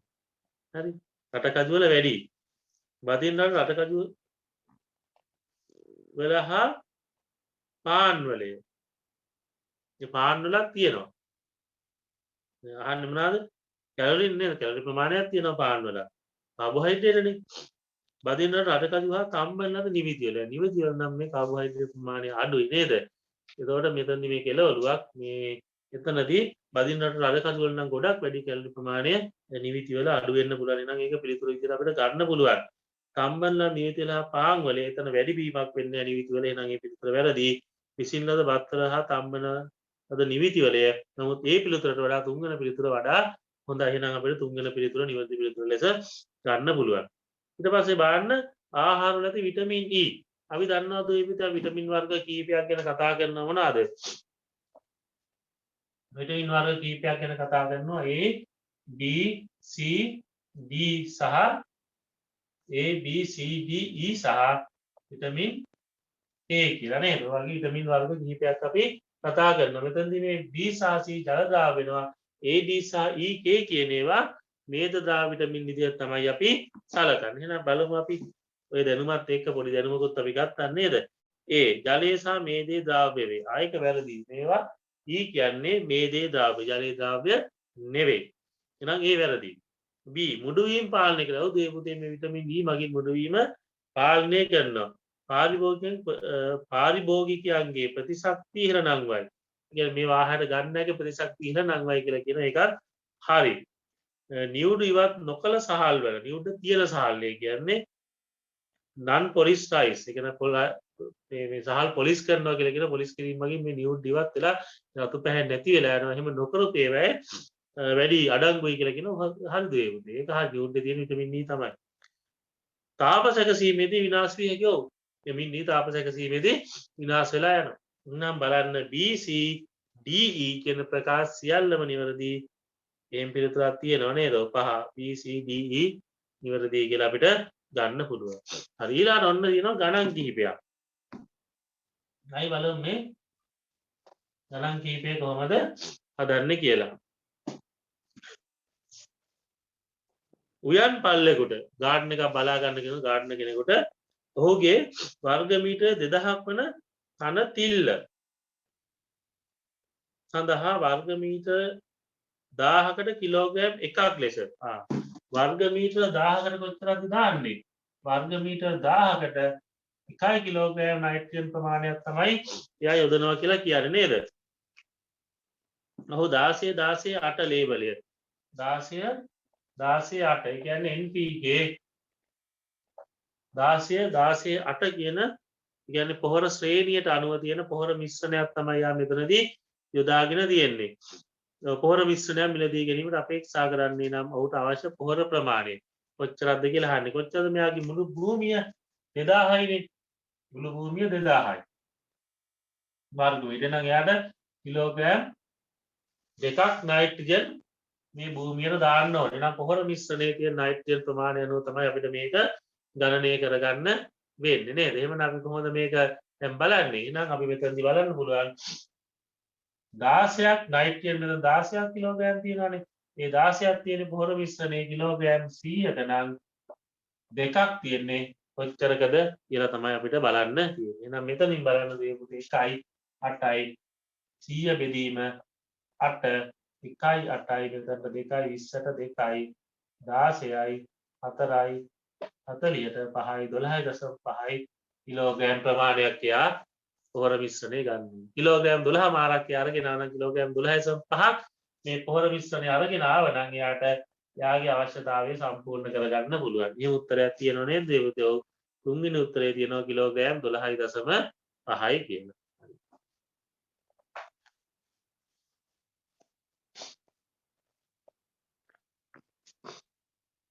ඊළඟට බලන්න හෙක්ටයාර් 2 ඉඩමක් හිමි ගොවියෙකුට හෙක්ටයාරයකට පැල 55000ක්. එකයි හෙක්ටයාරයකට කොච්චර පැල ඕනද? පැල ඕනේ 55000ක් අවශ්‍යයි කියලා තියෙනවා. හෙක්ටයාර් 2කට එහෙනම් කොච්චරක් ඕනද? 1,10,000ක් පැලයට අවශ්‍ය වෙනවා. ඊට මොකද්ද කියලා තියෙන්නේ? බීජ මර්ධ්‍යතා අනුපාතය 10%යි.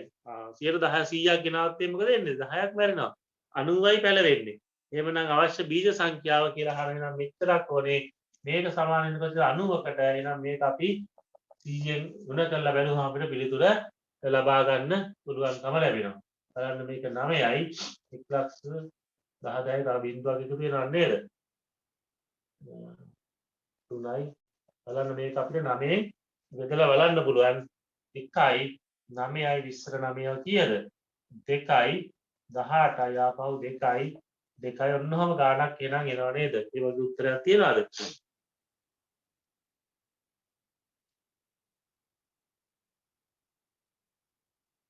ඉස්සයි. ඔව් එතකොට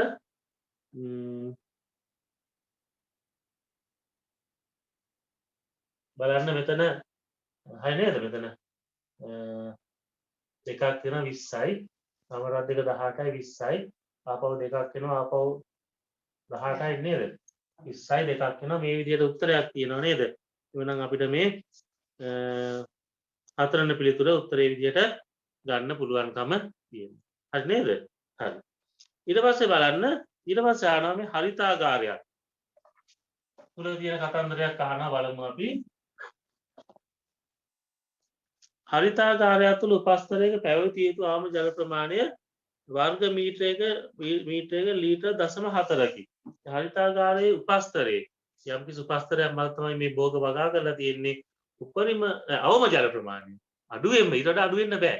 අවම ජල ප්‍රමාණය වර්ග මීටරයකට එකයි වර්ග මීටරයකට ලීටර් 0.4ක් තියෙන්න ඕනේ කියලා කියන්නේ. ජල සම්පාදන චක්‍රයකදී එකපාරක් ජල සම්පාදනය කරාම හරිතාගාරයට සැපෙන ජල ප්‍රමාණය වර්ග මීටරයට ලීටර් 4ක්. එකපාරක් දැම්මහම මොකද වෙන්නේ? එකපාරක් ජල සම්පාදනය කරාම ලීටර් 4ක් ලැබෙනවලු. හරි? වාෂ්පීකරණ උත්සේදනයේ තප්පරයකට වර්ග මීටරයට ලීටර් 0.001ක් නේද? ඔව් 0.001ක් කියලා කියන්නේ. එහෙනම් මේ වාෂ්පීකරණ උත්සේදනයේ තප්පරයකට මෙන්න මෙච්චර ප්‍රමාණයක් එනවා මොනවද? ලීටර්.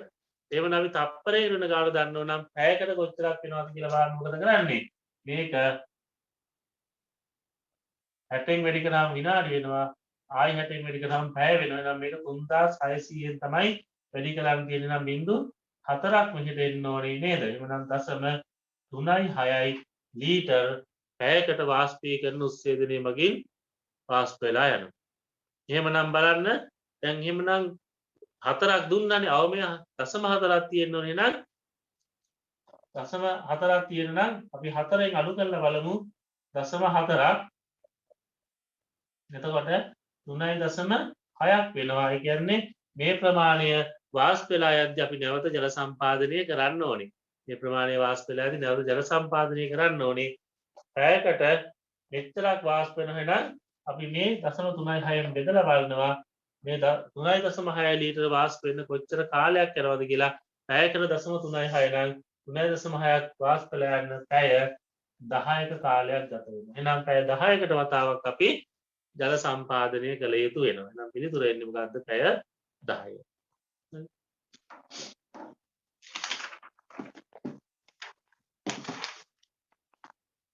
ඊට පස්සේ බලන්න කෘෂිකර්මය කෙරෙහි පරිසරයේ ඇති බලපෑම සම්බන්ධය. කෘෂිකර්මය කෙරෙහි පරිසරයේ බලපෑම මොකක්ද කියලා බලමු කියන්නේ. ගෝලීය උණුසුම්කරණය ගෝලීය උණුසුම් අපි දන්නවා මේ ගෝලීය උණුසුම් වැඩි වෙනවා. හරිතාකාර ආචරණය කියලා කියන්නේ මිනිසා විසින් හරිතාකාර වායුන් විශාල වශයෙන් මේ වායුගෝලයට මුදා හැරීම නිසා මේ හරිතාකාර ආචරණය වැඩි වෙලා ග්ලෝබල් වෝර්මින් ගෝලීය උණුසුම් වැඩි වෙනවා. භෝග ජෛව විවිධත්වය කෙරෙහි දෙහිසි බලපෑමක් ඇති කරයි. ඔව් ලොකු බලපෑමක් මේක ඇති කරනවා. සමහර සාක වලට මේ උෂ්ණත්වය වැඩි වුණාම පැවැත්මක් නැති වෙනවා. ඒ කියන්නේ යාට මේ පරිසරයේ ජීවත් වෙන්න බෑ. පරිසරයෙන් තුරන් වෙනවා, වඳ වෙලා යනවා. ජෛව විවිධත්වයට බාධාවක් ඇති වෙන එක හරි. සෞම්‍ය කලාපීක භෝග ඉහළ සෞම්‍ය කලාපීක භෝග ඉහළ මේ උච්චත්වවල වගා කරන්න පුළුවන්. ඒවට සිසිල් දේශගුණයක් තමයි අවශ්‍ය වෙන්නේ. නේද? ඒක හරි. අංශක 45ට වඩා ඉහළ පෑවුම් සහිත භූමිය නිදහසේ තනුලා කෑමට මොනක් ඉඩ දී හැකියි. තනුලා කෑමට දෙන්නේ නැහැ දුවේ පුතේ. මොකද මේක ලේසියෙන්ම පාසු කාර්යනයේ ලක් වෙන ඒවා සංරක්ෂණය කරන්න ඕන නම් ඒ ප්‍රකාශය වැරදි. පරිසරයේ සාපේක්ෂ ආර්ද්‍රතාව භෝග ජල අවශ්‍යතාවය කෙරෙහි සැලකිය බලපෑමක් ඇති නොකරයි නැහැ. ඒ සාපේක්ෂ ආර්ද්‍රතාව ලොකු බලපෑමක් ඇති කරනවා. මොකද මේ උත්සේදනයේ මේකේ ලොකු බලපෑමක් තියෙනවා. අපි දන්නවා මේ සාපේක්ෂ ආර්ද්‍රතාවය සහ උත්සේදනය අතර සම්බන්ධතාවයක් තියෙනවා කියලා. එමනම් මේ ප්‍රකාශයත් වැරදි. එහෙනම් මෙතනදී නිවැරදි වෙන්නේ A සහ B පමණයි. 30ට බලන්න ශිෂ්‍යයෙක් එක්තරා ශාකයක පුෂ්ප ජීව විද්‍යාව පරීක්ෂාවෙන් අනතුරුව පහත නිරීක්ෂණ සිදු කරේ. ඔයා ජීව විද්‍යාත්මක පරීක්ෂණයක් කරලා නිරීක්ෂණත් අරගෙන කරලා තියෙනවා නේද? කුඩා සුදු දිවිලිංගික පුෂ්ප ඇත. ඒ කියන්නේ ජායාංගය සහ පූමාංගය කියන දෙකම මේ පුෂ්පේ පිහිටලා තියෙනවා කියන එක තමයි යා කියන්නේ. කිසිදු ගන්ධයක් හෝ මල් පැණි නොමැත. මේකේ සුවඳකුත් නැහැලු පැණිත් නැහැලු. පරාග බර අතර කලංකේ කුඩායි. පරාග බරයි. කලංකේ කුඩායිලු. මේ වඩාත් හොඳින් විස්තර කළ හැක්කේ.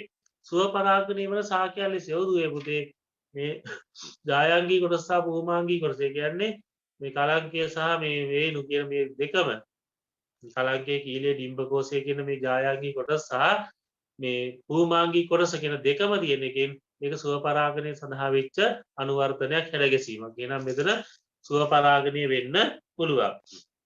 සුළඟ මගින් පරාගණය වන සාකයන් ලෙස නැහැ දුවේ පුතේ. පරාග බරයි කියන්නේ සුළඟ මගින් ව්‍යාප්ත වෙන්න බෑ. පරාග ඉතාමත්ම සැහැල්ලු වෙන්න ඕනේ සුළඟ මගින් ව්‍යාප්ත වෙන්න නම්. රුමීන් මගින් පරාගණය වෙන්නේ නැහැ. රුමීන් මගින් පරාගණය වෙන්න සුවඳ තියෙන්න ඕනේ. රුමීන් ආකර්ෂණය කරන වර්ණ ලස්සන වර්ණ වගේම සුවඳ. සුවඳ තමයි රුමීන් ආකර්ෂණය වෙන්නේ. පැණි තියෙන්න ඕනේ. නැතු නිකම් රුමීන් දෙන්නේ නැහනේ. මේ පැණිත් නැහැ කියන්නේ රුමීන් මගින් පරාගණය වෙන එකක් නෙවෙයි. පරපරාගණය නෙවෙයි. මොනම් මේ දෙකම තියෙන්න බෑ නේද? විසංයෝගික සාකයන් ලෙස එකක් වැරදි. මොකද්ද නිවැරදි වෙන්නේ? ස්ව පරාගණය වෙන සාකයන් ලෙස කියලා තමයි මේක වඩාත් හොඳින් විස්තර කරන්න පුළුවන්. හරි. ඊළඟට බලන්න 40 වෙනි ප්‍රශ්නය සාර්ථක වල් පැලෑටි පාලන වැඩසටහනකට අවශ්‍ය වන්නේ. අපි දන්න මේ වල් පැලෑටි මගින් ගොඩක් දුරට මේ හානි සිදු වෙනවා අපේ භෝග වලට. මේ වල් පැලෑටි මොකද කරන්නේ? අපි භෝග සාකයට ලබා දෙන ජලය, පෝෂක, ඉඩකඩ නේද? මේ හැම දෙයක් මෙයා ලබා ගන්නවා. ඒ ලබාගෙන එයා හොඳින් වර්ධනය වෙනවා. අර භෝග සාකයේ වර්ධනය අඩාල කරනවා. ඒ වගේ මෙයා මේ රෝගකාරකයින්ට වාසස්ථාන සපයන මේ වගේ මේ භෝගයට අහිත කරන ගොඩක් දේවල් මේ වල් පැලෑටි මගින් සිදු වෙනවා. විශේෂයෙන්ම අර මේ ජලය, ඊට පස්සේ පෝෂක ලබා ගන්නවා, ආලෝකය ලබා ගන්නවා, ඉඩකඩ ලබා ගන්නවා. මේ හැම දෙයක්ම මේ භෝග සාකයට සපයන දේවල් ලබා ගන්නවා. බලමු මොකද්ද මේ කියන්නේ කියලා. එහෙමනම් මේ වල් පැලෑටි පාලනය කරන්න ඕනේ. සාර්ථකව වල් පැලෑටි පාලනය කිරීමේ වැඩසටහනකදී මොනවද කරන්න ඕනේ කියන එක තමයි මෙතනදී අහන්නේ. වල් පැලෑටි හඳුනා ගැනීම සහ ඒවායේ ජීවන චක්‍ර අවබෝධ කර ගැනීම. ඔව් දුවේ පුතේ මේ වල් පැලෑටි හඳුනා ගන්න ඕනේ.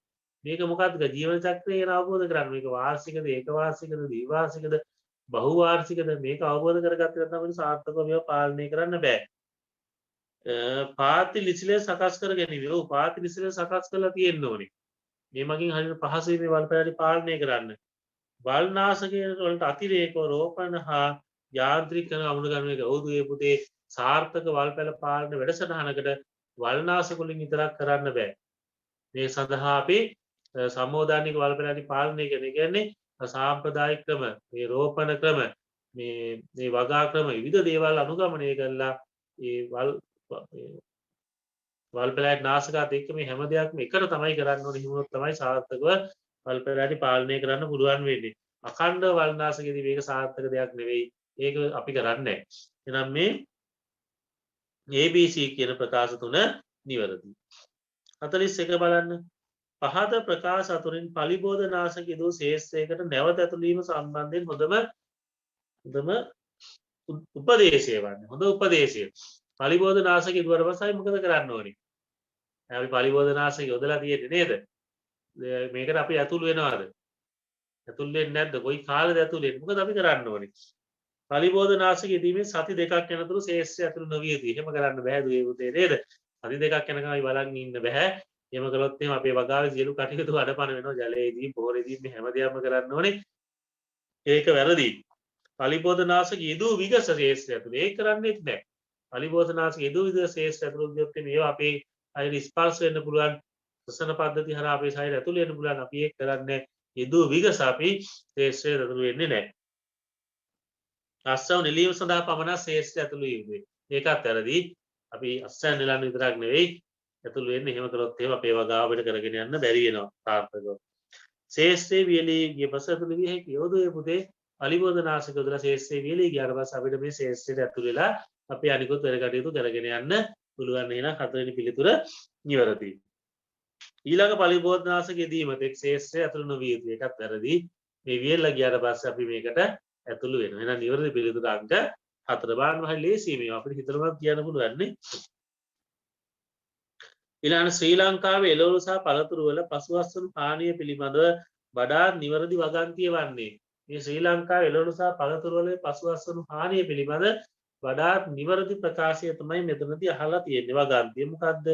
පසුවස්වනු හානියට ප්‍රධානම හේතුව අධික ලෙස පොහොරේ දීම නෑ. ඒක නෙවෙයි. ඒක ප්‍රධාන හේතුවක් වෙන්නේ නෑ.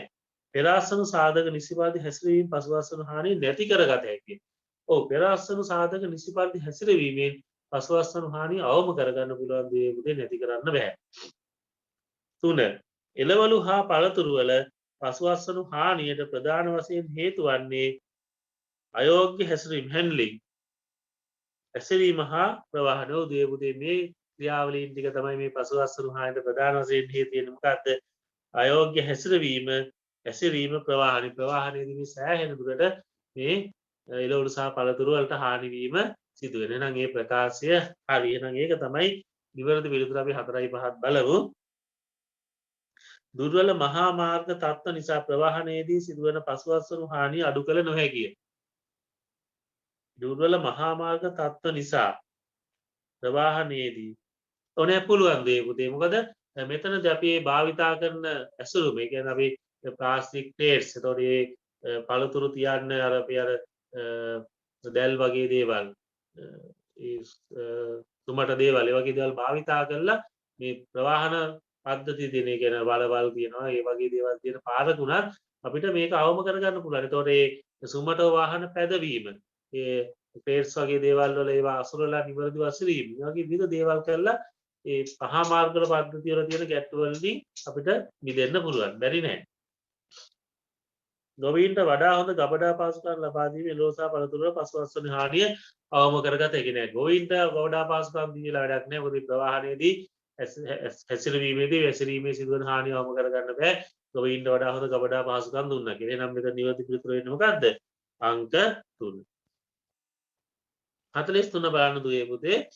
භෝග මාරුව සම්බන්ධ ප්‍රකාශ කිහිපයක් පහත දැක්වේ. භෝග මාරුව පලිබෝධ මර්ධනය උදව් වේ. ඔව් භෝග මාරුව පලිබෝධ මර්ධනය උදව් වෙනවා. මොකද එකම භෝගය වගා කරන්නේ මාරු කර කර වගා කරන්නේ මේකෙන් පලිබෝධ මර්ධනය ලොකු පිටුවහලක් වෙනවා. බීජ පිරිපි අඩු කරන්නේ. බීජ පිරිපි අඩු කිරීමක් වෙන්නේ නැහැ. බීජ වලට යන වියදම මේ ආකාරයටම යනවා. පෝෂක උපයෝගීතාව කාර්යක්ෂම කිරීමට උදව් වෙනවා. මේ එක් එක් භෝගයේ තමයි වඩාත් හොඳින් ප්‍රතිචාර දක්වන්නේ ඒ නැවෘතාවයක් දක්වන්නේ. එහෙනම් මේ පෝෂක වඩා හොඳින් කාර්යක්ෂම භාවිතා කරන්න මේ භෝග මාරුවමකින් අවස්ථාව ලැබෙනවා. ගෙවතු වගාවටත් යෝග්‍යයි මේ පුතේ. එහෙනම් A C D කියන ප්‍රකාශ තුනම නිවැරදි. හරි අපි ඊළඟට කෘෂි ආර්ථික විද්‍යාව සම්බන්ධයෙන් තියෙන ප්‍රශ්න කිහිපයක් බලමු. හරි දුවේ පුතේ මේ කෘෂි ආර්ථික විද්‍යාවට අදාළ ප්‍රශ්න ටිකක් අපිට දීලා තියෙනවා මෙතන 44 ඉඳන් 47 දක්වා. එතන අපිට විස්තරයක් දීලා තියෙනවා මේ විදිහේ. කවුපි සඳහා ඉල්ලුම හා සැපයුම් වක්‍ර මෙම රූප සටහනෙන් දැක්වේ. සමතුලිත මිල හා ප්‍රමාණය පිළිවෙලින් කිලෝග්‍රෑමයකට රුපියල් 120 හා කිලෝග්‍රෑම් 10000ක් වේ. අංක 44 සිට 47 තෙක් ප්‍රශ්න වලට පිළිතුරු දීමට මෙම රූප සටහන උපයෝගී කරගන්න. දුවේ පුතේ බලන්න මේ දක්වලා තියෙන රූප සටහන වෙන්නේ වෙළඳපොළ සමතුලිත මිල දැක්වෙන රූප සටහනක්. මේ තියෙන්නේ සැපයුම් වක්‍රය, මේ තියෙන්නේ ඉල්ලුම් වක්‍රය. මේ දෙක එකිනෙක ඡේදනය වෙන තැන තමයි අපි කියන්නේ වෙළඳපොළ සමතුලිතතාවය කියලා. මේ වෙළඳපොළ සමතුලිතතාවයේදී සමතුලිත මිල රුපියල් 120යිලු කවුපි කිලෝ එකක වෙළඳපොළේ සමතුලිත ප්‍රමාණය කියන්නේ විකිරණ කවුපි කිලෝග්‍රෑම් ප්‍රමාණය කිලෝ 10000. හරි අපි බලමු 44. රජය කවුපි කිලෝග්‍රෑමයකට රුපියල් 140ක සහතික මිලක් නියම කළේ නම් ඔන්න දැන් රජය විසින් සහතික මිලක් නියම කරනවා රුපියල් 140ක. එතකොට මොකද වෙන්නේ? දැන් මේ රජයෙන් දීලා තියෙන කියන්නේ මෙතන තියෙන සමතුලිත මිල රුපියල් 120යි. රජය විසින් මේ වගේ 140 කියන ප්‍රමාණයේ මිලක් දානවා මේකේ මේ සහතික මිලක් විදියට. ඒ කියන්නේ අනිවාර්යයෙන්ම මිලදී ගන්න ඕනේ මිල වෙන්නේ 140යි. එතකොට මිල වැඩි වුණා. එතකොට මොකද වෙන්නේ? එතකොට කොහොමද මේක බලපාන්නේ අපේ මේ සමතුලිතතාවයට? දුවේ පුතේ මෙතන මේ මිල 140 දක්වා වැඩි වුණාම බලන්න මෙතන වෙළඳ පොලේ මිල වැඩි වුණාම සැපයුම් කරුවන් මිල වැඩිපුර සපයනවනේ. ඒ නිසා මොකද වෙන්නේ? මේ 120ට කිලෝ 10000ක් සපයපු කවුපි වල සැපයුම මෙන්න මේ සැපයුම් වක්‍රය දිගේ දකුණු පැත්තට ගමන් කරනවා, ඉහළට ගමන් කරනවා. ඒ කියන්නේ මිල වැඩි වෙනකොට සැපයුම් ප්‍රමාණය වැඩි වෙනවා. මේක තමයි වෙළඳ පොළට සහතික මිලක් නිකුත් කරාම වෙන්නේ. ඒ කියන්නේ වෙළඳ පොලේ තියෙන මිලට වඩා වැඩි මිලක් සහතික මිල කරාම වෙළඳ පොලේ භාණ්ඩය සඳහා 140 තමයි විකුණුම් මිල වෙන්නේ. එතකොට සැපයුම් කරුවන්ට වැඩි මුදලක් ලැබෙන නිසා සැපයුම් කරුවන් වැඩිපුර වෙළඳ පොලට සපයනවා. ඒ කියන්නේ මේ සැපයුම් වක්‍රය දිගේ සැපයුම ඉහළට යනවා. බලන්න මෙතන මේ පළවෙනි පිළිතුරෙන් අපිට ඒක කියලා තියෙනවා. මෙම වෙළඳ පොළ සැපයුම් වක්‍රය දිගේ සැපයුම ඉහළට යනු ඇත. එහෙනම් රජයෙන් කවුපි වලට සහතික මිලක්, ඒ කියන්නේ සමතුලිත මිලට වඩා වැඩි සහතික මිලක් පැනෙව්වම නියම කළාම සැපයුම් වක්‍රය දිගේ සැපයුම ඉහළට ගමන් කරනවා. පිළිතුර අංක 1. ඊළඟට අපි බලමු දෙවෙනි එක. දෙවෙනි එක අහන්නේ දිගු කාලීන නිරෝගී ජීවිතයක් සඳහා අවශ්‍ය පෝෂණීය ගුණයක් කවුපි වල අඩංගු බව මෑතකදී පළ කරන ලද වාර්තාවක සඳහන් වී ඇත. මෙම පණිවිඩය අදාළ පාරිභෝගිකයන් හට ලැබුණහොත් දැන් මේක මොකද වෙලා තියෙන්නේ? දැන් ඔන්න මේ මොකද රිසර්ච් එකකින් එහෙම නැත්නම් පර්යේෂණයකින් හොයාගෙන තියෙනවා කවුපි වලින් අපේ සෞඛ්‍යයට යහපතක් කරනවා කියලා. එතකොට මිනිස්සු මොකද කරන්නේ? ඒක දැනගත්තු ගමන් කවුපි පරිභෝජනය වැඩි වෙනවා. කවුපි පරිභෝජනය වැඩි වෙනකොට මොකද වෙන්නේ? සමතුලිත දැන් මේක ඉවරයි. එතකොට මේ රේඛා ටිකක් දාලා නැහනේ. එතකොට දැන් මේ සමතුලිත මිල රුපියල් 20 ගානේ කවුපි වල ඉල්ලුම වැඩි වෙනවා. ඒ කියන්නේ ඉල්ලුම් වක්‍රය මොකද වෙන්න ඕන? මෙන්න මේ විදියට දකුණට විතැන් වෙන්න ඕන. එතෙන්දි මොකද වෙන්නේ? මිල වෙනසක් නැහැ. හැබැයි ඉල්ලුම වැඩි වෙලා. මේ බලන්න 120 මිල යටතේම ඉල්ලුම වැඩි වෙලා. එහෙනම් වෙළඳ පොළ ඉල්ලුම් වක්‍රය දකුණට විතැන් වනු ඇත. මොකද්ද කිව්වේ? ඒ කියන්නේ සමතුලිත මිලේ වෙනසක් වෙන්නේ නැතුව වෙනත් හේතුවක් නිසා, ඒ කියන්නේ පාරිභෝගික ඉල්ලුම වැඩි වීම නිසා ඉල්ලුම් වක්‍රය දකුණට විතැන් වෙනවා. එහෙනම් පිළිතුර 45 සඳහා වෙන්නේ පළවෙනි පිළිතුර. ඊළඟට අපි බලමු 46 වෙනි ප්‍රශ්නය. 46 වෙනි ප්‍රශ්නය කියනවා රජය කවුපි කිලෝග්‍රෑමයක් සඳහා රුපියල් 5ක බද්දක් නියම කළේ නම් සමතුලිත මිල. දැන් මේ රජය විසින් බද්දක් පනවනවා කවුපි වලට. එතකොට මොකද වෙන්නේ? කවුපි වල මිල වැඩි වෙන්න එපයි. සමතුලිත මිල වැඩි වෙන්න ඕනේ. එතකොට අපි හිතමු හරියටම රුපියල් 5කින් මිල වැඩි කරා කියලා. එතකොට මොකද වෙන්නේ? වෙළඳ පොලේ සැපයුම වැඩි වෙනවා. හරිද? රුපියල් 5කින් මිල වැඩි කරාම සැපයුම වැඩි වෙනව නෙමෙයි. හැබැයි පාරිභෝගිකයා මිල වැඩි වෙන නිසා ඉල්ලුම් ප්‍රමාණය අඩු කරනවා. ඒක නිසා දුවේ පුතේ මේ රුපියල් 5කින්ම වෙළඳ පොලේ මිල ඉහළ යන්නේ නැහැ. සමතුලිතතාවය ඊට වඩා අඩු මුදලකදී ඇති වෙනවා. ඒ කියන්නේ හැමතිස්සෙම යම් කිසි රජය විසින් බාහිර මේ බද්දක් පැනවීමකින් එකපාර මිල ඉහළ ගියාම වෙළඳ පොලට පාරිභෝගිකයෝ වැඩිපුර දෙනවා මිල වැඩි නිසා. සැපයුම් කරුවන් වැඩිපුර දෙනවා මිල වැඩි නිසා. නමුත් මිල වැඩි වුණාම ඉල්ලුම අඩු වෙනවා. ඒක නිසා මේ මිල ඒ අදාළ ගාණින්ම වැඩි කරන්නේ නැහැ. 5කට වඩා අඩු ගාණකින් තමයි අපි වැඩි කරන්නේ. එහෙනම් මෙතෙන්දී තුන්වෙනි පිළිතුර තමයි අපිට ගන්න තියෙන්නේ රුපියල් 5කට වඩා අඩු ප්‍රමාණයකින් වැඩි වනු ඇත. 5කින්ම වැඩි කරොත් තව ඉල්ලුම අඩු වෙනවා. ඒ නිසා තමයි අපි එහෙම කරන්නේ. මේ බලන්න 5කින් වැඩි කරාම ඉල්ලුම මෙතෙන්ට එනවනේ. මේ ඉල්ලුම මෙතෙන්ට ආවොත් එහෙම ඒක පාඩුවක්. ගොඩක් ඉල්ලුම අඩු වෙනවා. ඒක නිසා මොකද කරන්නේ? මෙන්න මේ මට්ටම දක්වා ඉල්ලුම තියාගන්නවා අඩු මුදලකින් වැඩි කරලා. හරිනේ? අපි යන් අවසාන ප්‍රශ්නෙට.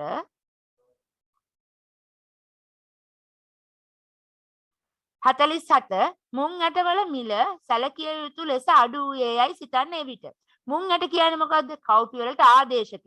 කව්පි වෙනුවට භාවිතා කළ හැකි තවත් ආහාරයක්. එහෙනම් පුතේ මෙතෙන්දි මොකද වෙන්නේ? කව්පි සඳහා තියෙන ආදේශකයක මිල අඩු වුනහම අපි සලකනු ලබන භාණ්ඩය කියන්නේ කව්පි වල ඉල්ලුමට මොකද වෙන්නේ? අඩු වෙනවා. ඇයි ඒ කියන්නේ ඒ අවශ්‍යතාවයටම භාවිතා කරන්න පුළුවන් මුං ඇටවල මිල අඩු වෙලා. එහෙනම් වැඩි මුදලක් දීලා කව්පි ගන්න ඕනේ නැහනේ. එහෙනම් මොකද වෙන්නේ? මේ වෙළඳ කව්පි සඳහා තියෙන වෙළඳ පොළ ඉල්ලුම පහළට යනවා. ඒ කියන්නේ මෙන්න මේ විදිහට වෙළඳ පොළ ඉල්ලුම අඩු වෙනවා. එහෙනම් බලන්න මුං ඇටවල මිල සැලකිය යුතු ලෙස අඩු වූයේ නම් කව්පි සඳහා ඇති වෙළඳ පොළ මිල වෙළඳ පොළ ඉල්ලුම පහළ යයි. පිළිතුර අංක 1.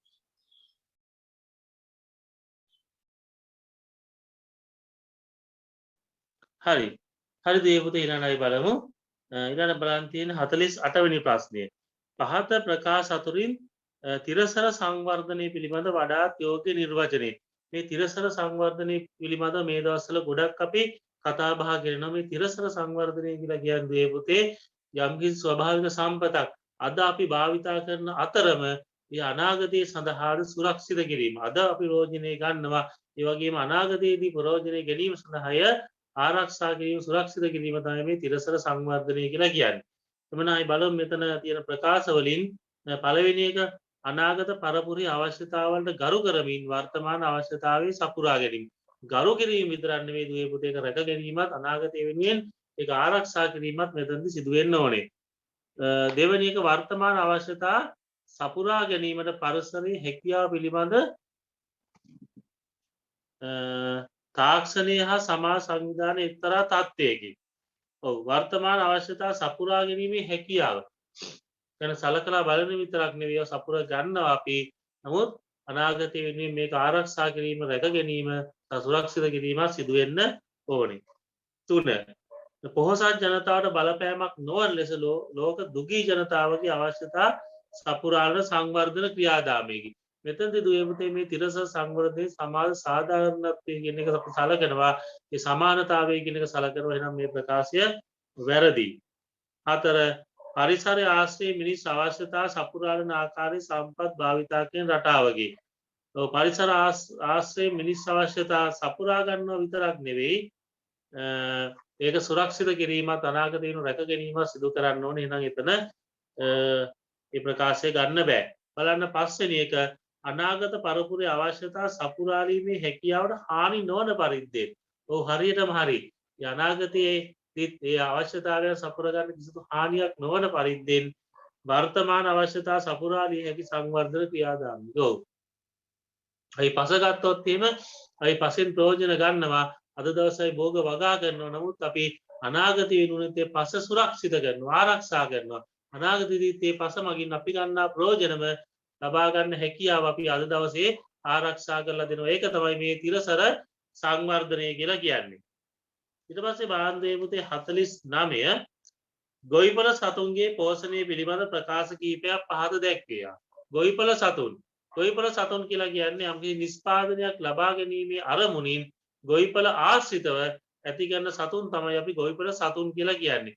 මෙන්න මේ ගොවිපළ සතුන් පිළිබඳව තමයි මෙතන ප්‍රකාශ කීපයක් දක්වලා තියෙන්නේ. ඒ බලන්න ග්ලූකෝස් සහ ඇමයිනෝ අම්ල අවශෝෂණය වන්නේ සක්‍රීය ප්‍රවාහය යාන්ත්‍රණය මගින්. හරියටම හරි ග්ලූකෝස් සහ ඇමයිනෝ අම්ල මේ ක්‍රමයෙන් තමයි මේ ශරීරයට ආහාර මාර්ග පද්ධතියේදී අවශෝෂණය වෙන්නේ. ඒතකොට ග්ලූකෝස් කියලා කියන්නේ කාබෝහයිඩ්‍රේට් වල අන්තඵලය. කාබෝහයිඩ්‍රේට් නේද? ඒතකොට අවසාන ඵලය තමයි මේ ග්ලූකෝස්. ඒ අන්තඵලය තමයි ශරීරයට අවශෝෂණය වෙන්නේ. ප්‍රෝටීන් හැදලා තියෙන ඇමයිනෝ අම්ල රාශියක් බහුවවීකරණය වීමෙන් එහෙනම් ප්‍රෝටීන් වල අන්තඵලය තමයි ඇමයිනෝ අම්ල කියන්නේ. මේවා ශරීරයට අවශෝෂණය වෙන්නේ මේ සක්‍රීය ප්‍රවාහය කියන යාන්ත්‍රණය මගින්. දී බලන්න කුකුලන්ගේ මුඛය හොටයකින් ප්‍රතිස්ථාපනය වී ඇත. කුකුලන්ගේ මුඛය වෙනුවට හොටක් තියෙන්නේ. ඒ ටික හරි ඔවුන්ගේ යාන්ත්‍රික ජීර්ණයේ ගොදුර හා වටනය තුළ සිදුවේ. මේ පුතේ ඔවුන්ගේ යාන්ත්‍රික ජීර්ණයේ වටනය තුළ සිදු වෙනවා. නමුත් ගොදුර තුළ සිදු වෙන්නේ මොකද්ද? ඒ ආහාර తాවකාලිකව රැස් කර තබා ගැනීමක් කියන මේ ප්‍රකාශය වැරදි. C. හරකෙකුගේ රූමණය තුළ සිදුවන ජීර්ණය.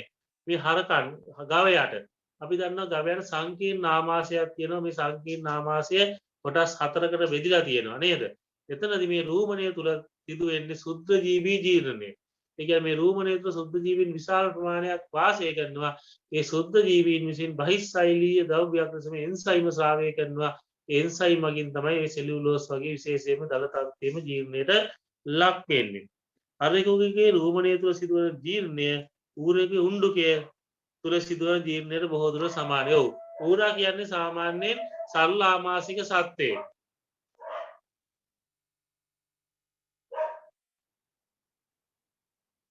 එතකොට ඒ පුතේ මේ ඌරා කියන්නේ සරල ආමාශයක් තියෙන සත්ත්වෙක්. ඒතකොට යාට සංකීර්ණ ආමාශයක් නැහැ. හැබැයි යාගේ මේ උණ්ඩුකයේ තුල සුද්ධ ජීවීන් වාසය කරනවා. එhmenan මේ සුද්ධ ජීවීන් මගින් සිදුවන ආහාර වල ජීර්ණය ඒ උණ්ඩුකයේ මගදී වෙන්න පුළුවන්. ඒක අර ගවයෙකුගේ සංකීර්ණ ආමාශයේ රූමණය තුලදී සිදුවන ආහාර ජීර්ණයට සමාන වෙනවා. බොහෝ දුරට සමාන වෙනවා. එhmenan මේ C කියන ප්‍රකාශයත් අතර එහෙමනම් දේවුතේ A හා C ප්‍රකාශ හරි. 50 වෙනි එක බලන්න බිත්තර දමන කිකිලියන් රංචුවක බිත්තර නිෂ්පාදනය අඩු කිරීමට. ඒ කියන්නේ දේවුතේ මේ බිත්තර දාන කිකිලියන්ගේ බිත්තර නිෂ්පාදනය අඩු වෙන්නේ මොන වගේ හේතු නිසාද? විශේෂයෙන්ම උෂ්ණත්වය වැඩි වීම නිසා. මේ සෙල්සියස් අංශක 24ට වඩා උෂ්ණත්වය වැඩි වෙද්දී මේ බිත්තර දමන ප්‍රමාණය අඩු වෙනවා. බිත්තර නිෂ්පාදනය අඩු වෙනවා. එහෙනම් වැඩි උෂ්ණත්වයේදී බිත්තර නිෂ්පාදනය අඩු වෙනවා. ඒ වගේම තමයි ආලෝකයේ ලැබෙන කාල සීමාව අඩු වුණාම දිවාදිග අඩු වුණාම මේ බිත්තර නිෂ්පාදනය අඩු වෙනවා. ඒ වගේම තමයි සාපේක්ෂ ආර්ද්‍රතාවය වැඩි වුණාම බිත්තර නිෂ්පාදනය අඩු වෙනවා. එhmenan ඔය කරුණු තුනම තියෙන එක බලන්න දුවේ පුතේ. වැඩි පරිසර උෂ්ණත්වය, කෙටි දිවා කාලය, ඒ කියන්නේ ආලෝකයේ ලැබෙන කාල සීමාව අඩු වීම, වැඩි සාපේක්ෂ ආර්ද්‍රතාවය කියන එක හතරවෙනි පිළිතුරේ තමයි තියෙන්නේ. එහෙනම් 50 වෙනි ප්‍රශ්නයට පිළිතුර අංක 4. ඊළඟ බලන්න සුලභ වෛරස් රෝග වැළැක්වීම සඳහා සුලභ වෛරස් රෝග සඳහා අපි දන්නවා ප්‍රතිජීවක මගින් ප්‍රතිකාර කරන්න බෑ. බැක්ටීරියා සහ දිලීර රෝග සඳහා නම් ප්‍රතිජීවක මගින් ප්‍රතිකාර කරලා සුව කරන්න පුළුවන්. නමුත් වෛරස් රෝග සඳහා එහෙම කරන්න බෑ. මේ වෛරස් රෝග පාලනය කිරීම සඳහා අපිට හොඳම ක්‍රමවේදය තමයි එන්නත් කරන වැඩපිළිවෙලක් ක්‍රියාත්මක කිරීම. එහෙනම් සුලභ වෛරස් රෝග වැළැක්වීම සඳහා සුදුසු එන්නත් කරන වැඩසටහනක් අත්‍යවශ්‍යයි. ඔව්. මේ ප්‍රකාශය හරියි. මෙබඳු එන්නත් කරණය මගින් සාර්ථකව වැළැක්විය හැකි රෝග කිහිපයක් වෙනුවේ. මේ වගේ එන්නත් කරන වැඩපිළිවෙලක් මගින් සාර්ථකව මැඩපවත්වන්න පුළුවන් රෝග ටික තමයි අහන්නේ. දැන් මෙතනදී මොනවද මේ වෛරස් රෝග කියන එක තියෙනවා අපිට බලා ගන්න තියෙන්නේ. පළවෙනි එකේ තියෙනවා කොක්සිඩියෝසිස් කියලා මේ කුකුලන්ට හැදෙන මේක ප්‍රොටෝසෝවා වගේ සෑදෙන රෝගයක්. රැනිකට් වෛරස් රෝගයක්. හරි. කුකුල් වසූරිය වෛරස් රෝගයක්. මැස්ටයිටිස් ගවයින්ට සෑදෙන්නේ බැක්ටීරියා රෝගයක්. කුකුල් වසූරිය සහ රැනිකට් කුකුලන්ට තමයි සෑදෙන්නේ. දෙක රැනිකට් කියන්නේ වෛරස් රෝගය නියුමෝනියාව. මෙතනදී මේ වෛරස් මගින් නැති වෙන්න පුළුවන්. හැබැයි මේ නියුමෝනියා වගේ තත්ත්වයන් මේ පරිසර සාධක විවිධ දේවල් මත තීරණය වෙනවා. එන්නත් කරන වැඩපිළිවෙලකින් මේ නියුමෝනියා වගේ වළක්වා ගැනීම අපහසුයි. කාල ජීව රෝගය බ්ලැක් ටන් ඩිසීස් කියන එකත් වෛරස් රෝගයක්. මුඛ සහ උර සහ මුඛ රෝගයේ ගවයින්ට වැළඳෙන වෛරස් රෝගයක්. තුන්වෙනි එක බලන්න ගම්බෝරෝ කියන්නේ කුකුලන්ට වැළඳෙන වෛරස් රෝගයක්. කුරුළු උණ කියන එක වෛරස් රෝගයක්. කිරි උණ කියන එක හැදෙන්නේ කැල්සියම් ඌනතාවය නිසා. ඒ කිරි දෙන කිරි ලබා ගන්නා ගවයින්ගේ ඒ කැල්සියම් ඌනතාවය නිසා තමයි මේ කිරි උණ කියන එක හැදෙන්නේ. එහෙනම් ඒක එන්නත් කරන්නේ මගින් වළක්වා ගන්න බෑ. ප්‍රමාණවත් තරම් කැල්සියම් ලබා දීමෙන් තමයි ඒ රෝගී තත්ත්වය ඒ ඌනතාවය මග හරවා ගන්න පුළුවන්කම ලැබෙන්නේ. කුරහා මුඛ රෝගය ඊට පස්සේ තියෙන්නේ 4 නේද? ගම්බෝරෝ කියන්නේ වෛරස් රෝගයක්. කුකුල් වසූරිය කියන්නේ වෛරස් රෝගයක්. ක්‍රැනිකට් සහ කියන්නේ වෛරස් රෝගයක්. කුරහා මුඛ රෝගය කියන්නේ වෛරස් රෝගයක්. මේ රෝග සියල්ලම සාර්ථක එන්නත් කරන වැඩපිළිවෙලක් මගින් අපිට බලක්වා ගන්න පුළුවන්. එහෙමනම් නේද? හරි. ඊට පස්සේ බලන්න මේ පස්වෙනි එකේ පුල්ලෝරම් තියෙන එක කුකුලන්ට වැළඳෙන්නේ බැක්ටීරියා රෝගයක්. එමනම් ඒක එන්නත් කරන වැඩපිළිවෙලකින් වළක්වා ගන්න බෑ. නම් මෙතනදී පිළිතුර විදියට අපිට අංක 4 ගන්න පුළුවන්. ඊට පස්සේ බලන්න දුවේ පුතේ පහත ඒවායින් කිරි ගවයෙකුගේ කිරි එරීම මිල්ක් ලෙට් ඩවුන් කිරි එරීම ක්‍රියාවලිය විස්තර කරන නිවැරදි අනුපිළිවෙල තෝරන්න. මෙතනදී මේ කිරි එරීම සඳහා මුලින්ම උත්තේජයක් ලැබෙන්න ඕනේ. මෙතනදී හොඳම උත්තේජය තමයි පැටවා දැකීම. එහෙම නැත්නම් පැටවා දකින්න නැතුව අර කිරි ලබා ගන්න නම් දිගටම මේ වාජනවල හඬ ඇසීම ඒ කිරි දවන්න කෙනා දැකීම යා ස්පර්ශ කිරීම මේවත් උත්තේජ විදියට වෙන්න පුළුවන්. ඒ කියන්නේ බුරුල්ල උත්තේජනයක ලක් වෙන්න ඕනේ. ඒ උත්තේජනයේ මොළයට ස්නායු ආවේගයන් ලෙස ලැබෙන්න ඕනේ. එතනදී පිටියුටරි ග්‍රන්ථියට මේ පණිවිඩය ගිහිල්ලා ඒක ක්‍රියාකාරී වෙලා කිරි එරීමට අදාළ හෝමෝනේ. අන්න ඕක තමයි දැන් මෙතනදී අපි දැනගෙන ඉන්න ඕනේ උත්තරේ ගන්න. මොකද්ද කිරි එරීමට අදාළ හෝමෝනය ඔක්සිටොසින් කියන එක නිදහස් වෙන්න ඕනේ.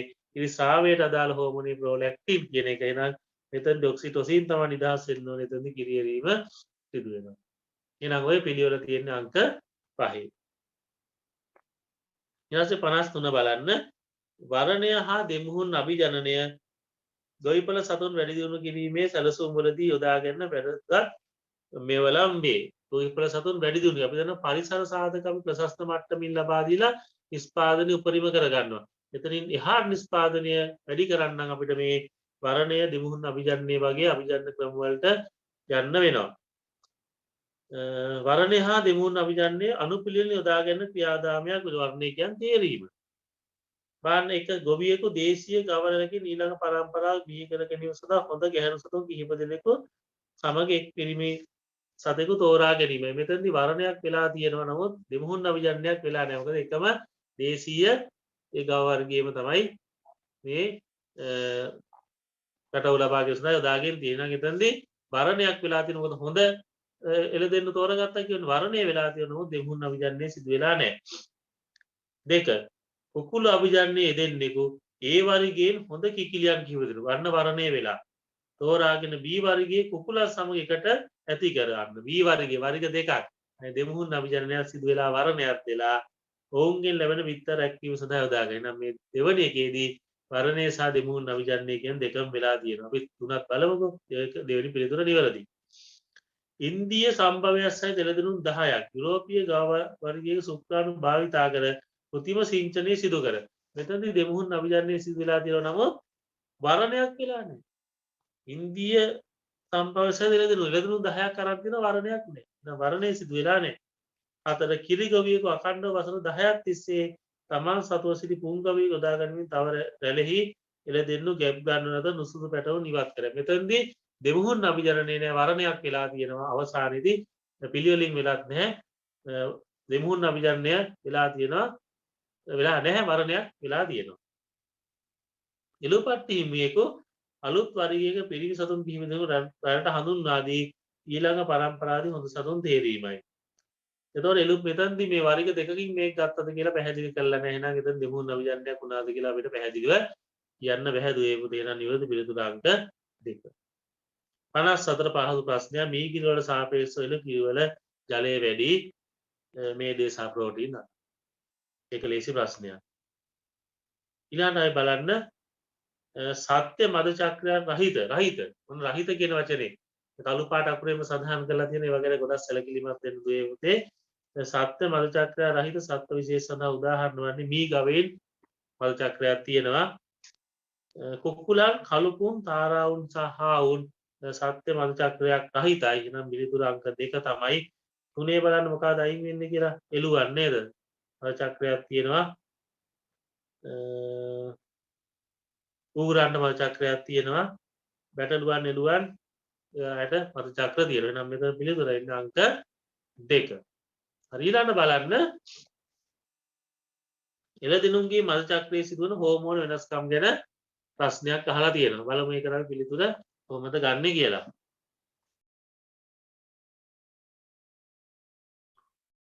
හරි දුවේ පුතේ බලන්න 56 වෙනි ප්‍රශ්නය. එළදෙනකගේ මද චක්‍රයේ සිදුවන හෝමෝන වෙනස්කම් පහත රූපයෙන් දැක්වේ. මේ බලන්න මේ දක්වලා තියෙන්නේ එළදෙනෙකුගේ මද චක්‍රයේ දවස් 21යිනේ මද චක්‍රය. ඒකේ දවස් 21 දක්වලා තියෙනවා. ඒ වගේම රුධිරයේ හෝමෝන මට්ටම දක්වලා තියෙනවා. මෙතන හෝමෝන වර්ග දෙකක විචලනයන් පෙන්නලා තියෙනවා. එකක් A කියන හෝමෝනය මේ බිඳුවත් දෙකක් කියන දවස් අතරද ප්‍රමාණය වැඩි වෙලා ඊට පස්සේ අඩු වෙලා ගිහින් තියෙනවා.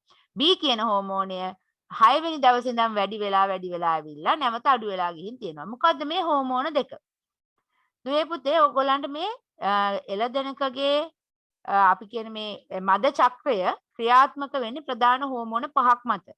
අපි දන්නවා ඉස්සෙල්ලම FSH සහ LH. ඒ කියන්නේ සිවුනිකා උත්තේජක හෝමෝනය සහ ලුටනීකාරක හෝමෝනය ශ්‍රාවය වෙලා මේ ජනක අපිච්ඡදයේ තියෙන සෛල සිවුනිකාවක් විදියට වර්ධනය වීම උත්තේජනය කරනවා. මේ සිවුනිකා සෛලයේ වර්ධනය වීමත් එක්ක රුධිරයේ මේ ඊස්ට්‍රජන් මට්ටම ක්‍රමයෙන් වැඩි වෙනවා. එතකොට ග්‍රාෆීය සිවුනිකාව, ඒ කියන්නේ හොඳට වර්ධනය වෙච්ච සිවුනිකා මට්ටමට එනකොට රුධිරයේ ඊස්ට්‍රජන් මට්ටම හොඳටම වැඩි වෙලා. ඊට පස්සේ ඒ අවස්ථාවේදී රුධිරයේ ලුටනීකාරක හෝමෝනය එකපාරටම සාන්ද්‍රණය වැඩි වුණාම තමයි ඩිම්බ මෝචනය වෙන්නේ. ඩිම්බ මෝචනය සිදු වෙනකොට අර ග්‍රාෆීය සිවුනිකාවේ ඉතුරු සෛල ගොනුව පීත දේහය බවට පත් වෙලා ඊස්ට්‍රජන් ශ්‍රාවය සම්පූර්ණයෙන්ම නවත්තලා එයා පටන් ගන්නවා ප්‍රොජෙස්ටරෝන් ශ්‍රාවය කරන්න. ඒක නිසා ඩිම්බ මෝචනයේ සිට සාන්ද්‍රණය වැඩි වෙන්නේ ප්‍රොජෙස්ටරෝන්. ප්‍රොජෙස්ටරෝන් වලින් මොකද කරන්නේ? නැවත මදයට එම වළක්වනවා. ඒ වගේම ගර්භණී භාවයක් ආවොත් බාර ගන්න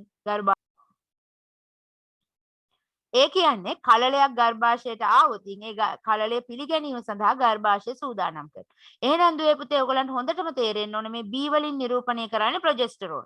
එතකොට මම ඒක විතරයි අඳුනාගත්තේ. බලන්න මේ පිළිතුරවල B කියන එකට ප්‍රොජෙස්ටරෝන් කියලා පිළිතුර තියෙන්නේ පළවෙනි පිළිතුරේ විතරමනේ. එතකොට ඔන්න මම B විතරක් හඳුනාගෙන පිළිතුර හොයාගත්ත එක කියලා. නමුත් මම ඒත් පැහැදිලි කරන්නම්. ඒ වලදි වෙන්නේ මොකද පුතේ? රුධිරයේ මේ අවස්ථාවේ තමයි ඩිම්බ මෝචනය වෙන්නේ. ඩිම්බ මෝචනය සිදු වෙන්නේ ලුටනීකරණ හෝමෝනය හෙවත් LH සාන්ද්‍රණය වැඩි වුණාම. එහෙනම් A කියන්නේ LH, B කියන්නේ ප්‍රොජෙස්ටරෝන්. A හා B හෝමෝන වනුයේ පිළිවෙලින් පළවෙනි පිළිතුර ලුටනීකරණ හෝමෝනය හා ප්‍රොජෙස්ටරෝන් වේ. එහෙනම් පුතේ මේ 56 වෙනි ප්‍රශ්නය සඳහා පිළිතුර අංක 1. හරි දුවේ පුතේ. එහෙනම් ඊළඟටයි බලමු 57 වෙනි ප්‍රශ්නේ. 57 වෙනි ප්‍රශ්නේ මොකක්ද අහන්නේ? කිරි නිෂ්පාදනයේ ඉතා අඩු දේශීය ගවයෝ විශාල සංඛ්‍යාවක් ශ්‍රී ලංකාවේ සිටිති.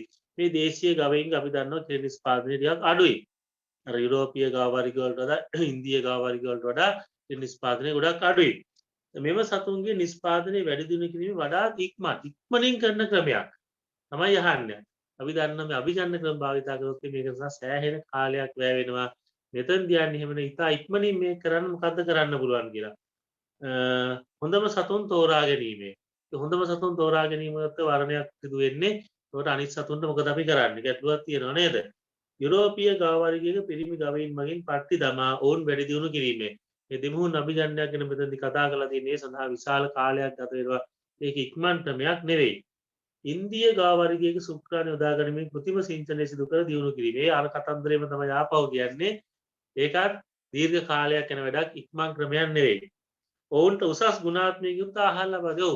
මේ උසස් ගුණාත්මක යුක්ත ආහාර ලබා දුන්නොත් මේ කිරි නිෂ්පාදනය අපිට යම් කිසි ප්‍රමාණයකින් වැඩි කරගන්න පුළුවන්. ඒක තමයි දුවේ පුතේ කරන්න පුළුවන් ඉක්මන් ක්‍රමය. නම් පිළිතුරු අංක 4. පහත් බලමු. හොඳම සතුන් තෝරාගෙන උන් සූක්ෂම ක්‍රමයටදී පාලනය කිරීමේ ඉතින් ඒකිනුත් යම්කිසි ප්‍රමාණයකදී ටික දිනුවේ කරන්න පුළුවන් නමුත් හැමෝගෙම කරන්න බැහැ. තෝරා ගැනීමක් වරණයක් වෙනවා නේද? නමුත් අර සියල්ලගේම ඉක්මනින් කරන්න නම් ඔවුන් සියලු දෙනාටම හොඳ ආහාර පෝෂ්‍යදායී ආහාර ලබා දීම තමයි සිදු කරන්න වෙන්නේ. බලන්න දුවේ පුතේ ඊළඟ 58 ගොවියෙකු 2010 මාර්තු 1 වන දින ජර්සි නෑම්බියා කෘතිම සිංචනය කළ අතර එය සාර්ථක වූ බව නිරීක්ෂණය කළේය. ඔය අය කෘතිම සිංචනය AI කරලා තියෙනවා. ඒක සාර්ථක වෙලා තියෙනවා. ඔහුට මුලින්ම කිරි ලබාගත හැකි වුණේ. මේ පුතේ මේ ගවයාගේ ගර්භණී කාලය ඒ පැටවාගේ කුසේ දරාගෙන සිටින කාලය අපි සාමාන්‍යයෙන් කියනවා නේද දින 280 ධන හෝරින 5ක් විදියට. ඒ කියන්නේ දින 285ක් විදියට ගන්න පුළුවන්. මේක මාස කරොත් එහෙම 270ට ගත්තොත් එහෙම මාස 9 අපිට දින 15ක් විදියට ගන්න පුළුවන් ආසන්න වශයෙන්. එහෙම ගත්තොත් එහෙම මාර්තු 1 වෙනි ඉඳලා ගත්තොත් එහෙම මේක දෙසැම්බර් 1 වෙනිදා දක්වා එනවා. එහෙමනම් දවස් 15ක් එකතු වුණාම දෙසැම්බර් 15 වෙනවා. එහෙනම් අපිට නිවැරදි පිළිතුර විදියට 2010 දෙසැම්බර් 15 වෙනි දින කියන එක ගන්න පුළුවන්. 59 බලන්න කුකුළු ගොවිපලක අනුගමනය කළ හැකි ජෛව ආරක්ෂක ක්‍රමවේදයක් වන්නේ. මේ විවිධ රෝග වලින් අපිට ආරක්ෂා වෙන ජෛව ආරක්ෂක ක්‍රමවේදයක් විදිහට මොකක්ද භාවිතා කරන්න පුළුවන් කියන එක මෙතනදී මේ ඇතුල් වීම වැළැක්වීම තමයි මෙතනදී කරන්නේ. විස බීජ ඒ රෝග කාරක ඇතුල් වීම වැළැක්වීමට අපිට දැල් මගින් ගොවිපළ වෙන් කිරීම කරන්න පුළුවන්. මේ විස බීජයක් තිබුණොත් මේක අනිකුත් සතුන් බෝවීම වැළැක්වීම, ගේට්ටු වසා තැබීම,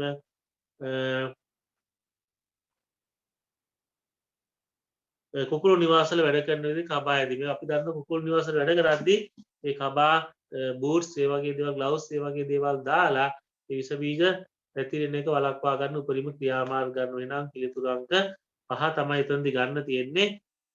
දැන් කාල වේලා ගොඩක් ගිහිල්ලා තියෙන නිසා මම මේ ප්‍රශ්න සම්පූර්ණ විස්තර කරේ නැහැ. නමුත් පිළිතුරු අංක 5 ලබා ගත්තට පස්සේ තේරුණා කියලා හිතනවා.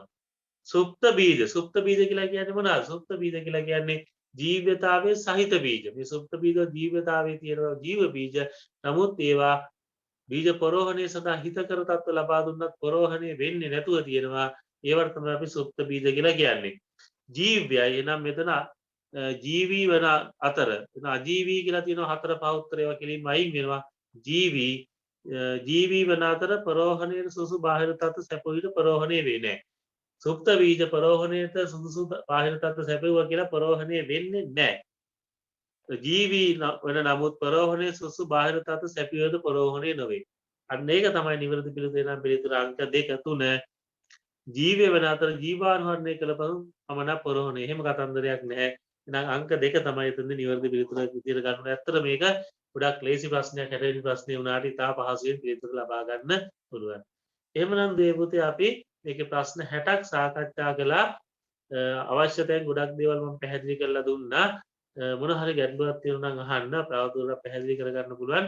ඊළඟට අපි ව්‍යුහගත ප්‍රශ්න සහ රචනා ප්‍රශ්න මේ විදිහටම දිගටම සාකච්ඡා කරගෙන යන්න බලාපොරොත්තු වෙනවා. මොන අද දවසේ මේ සාකච්ඡාව අවසానයි. එහෙනම් සියලු දෙනාටම සුබ දවසක්.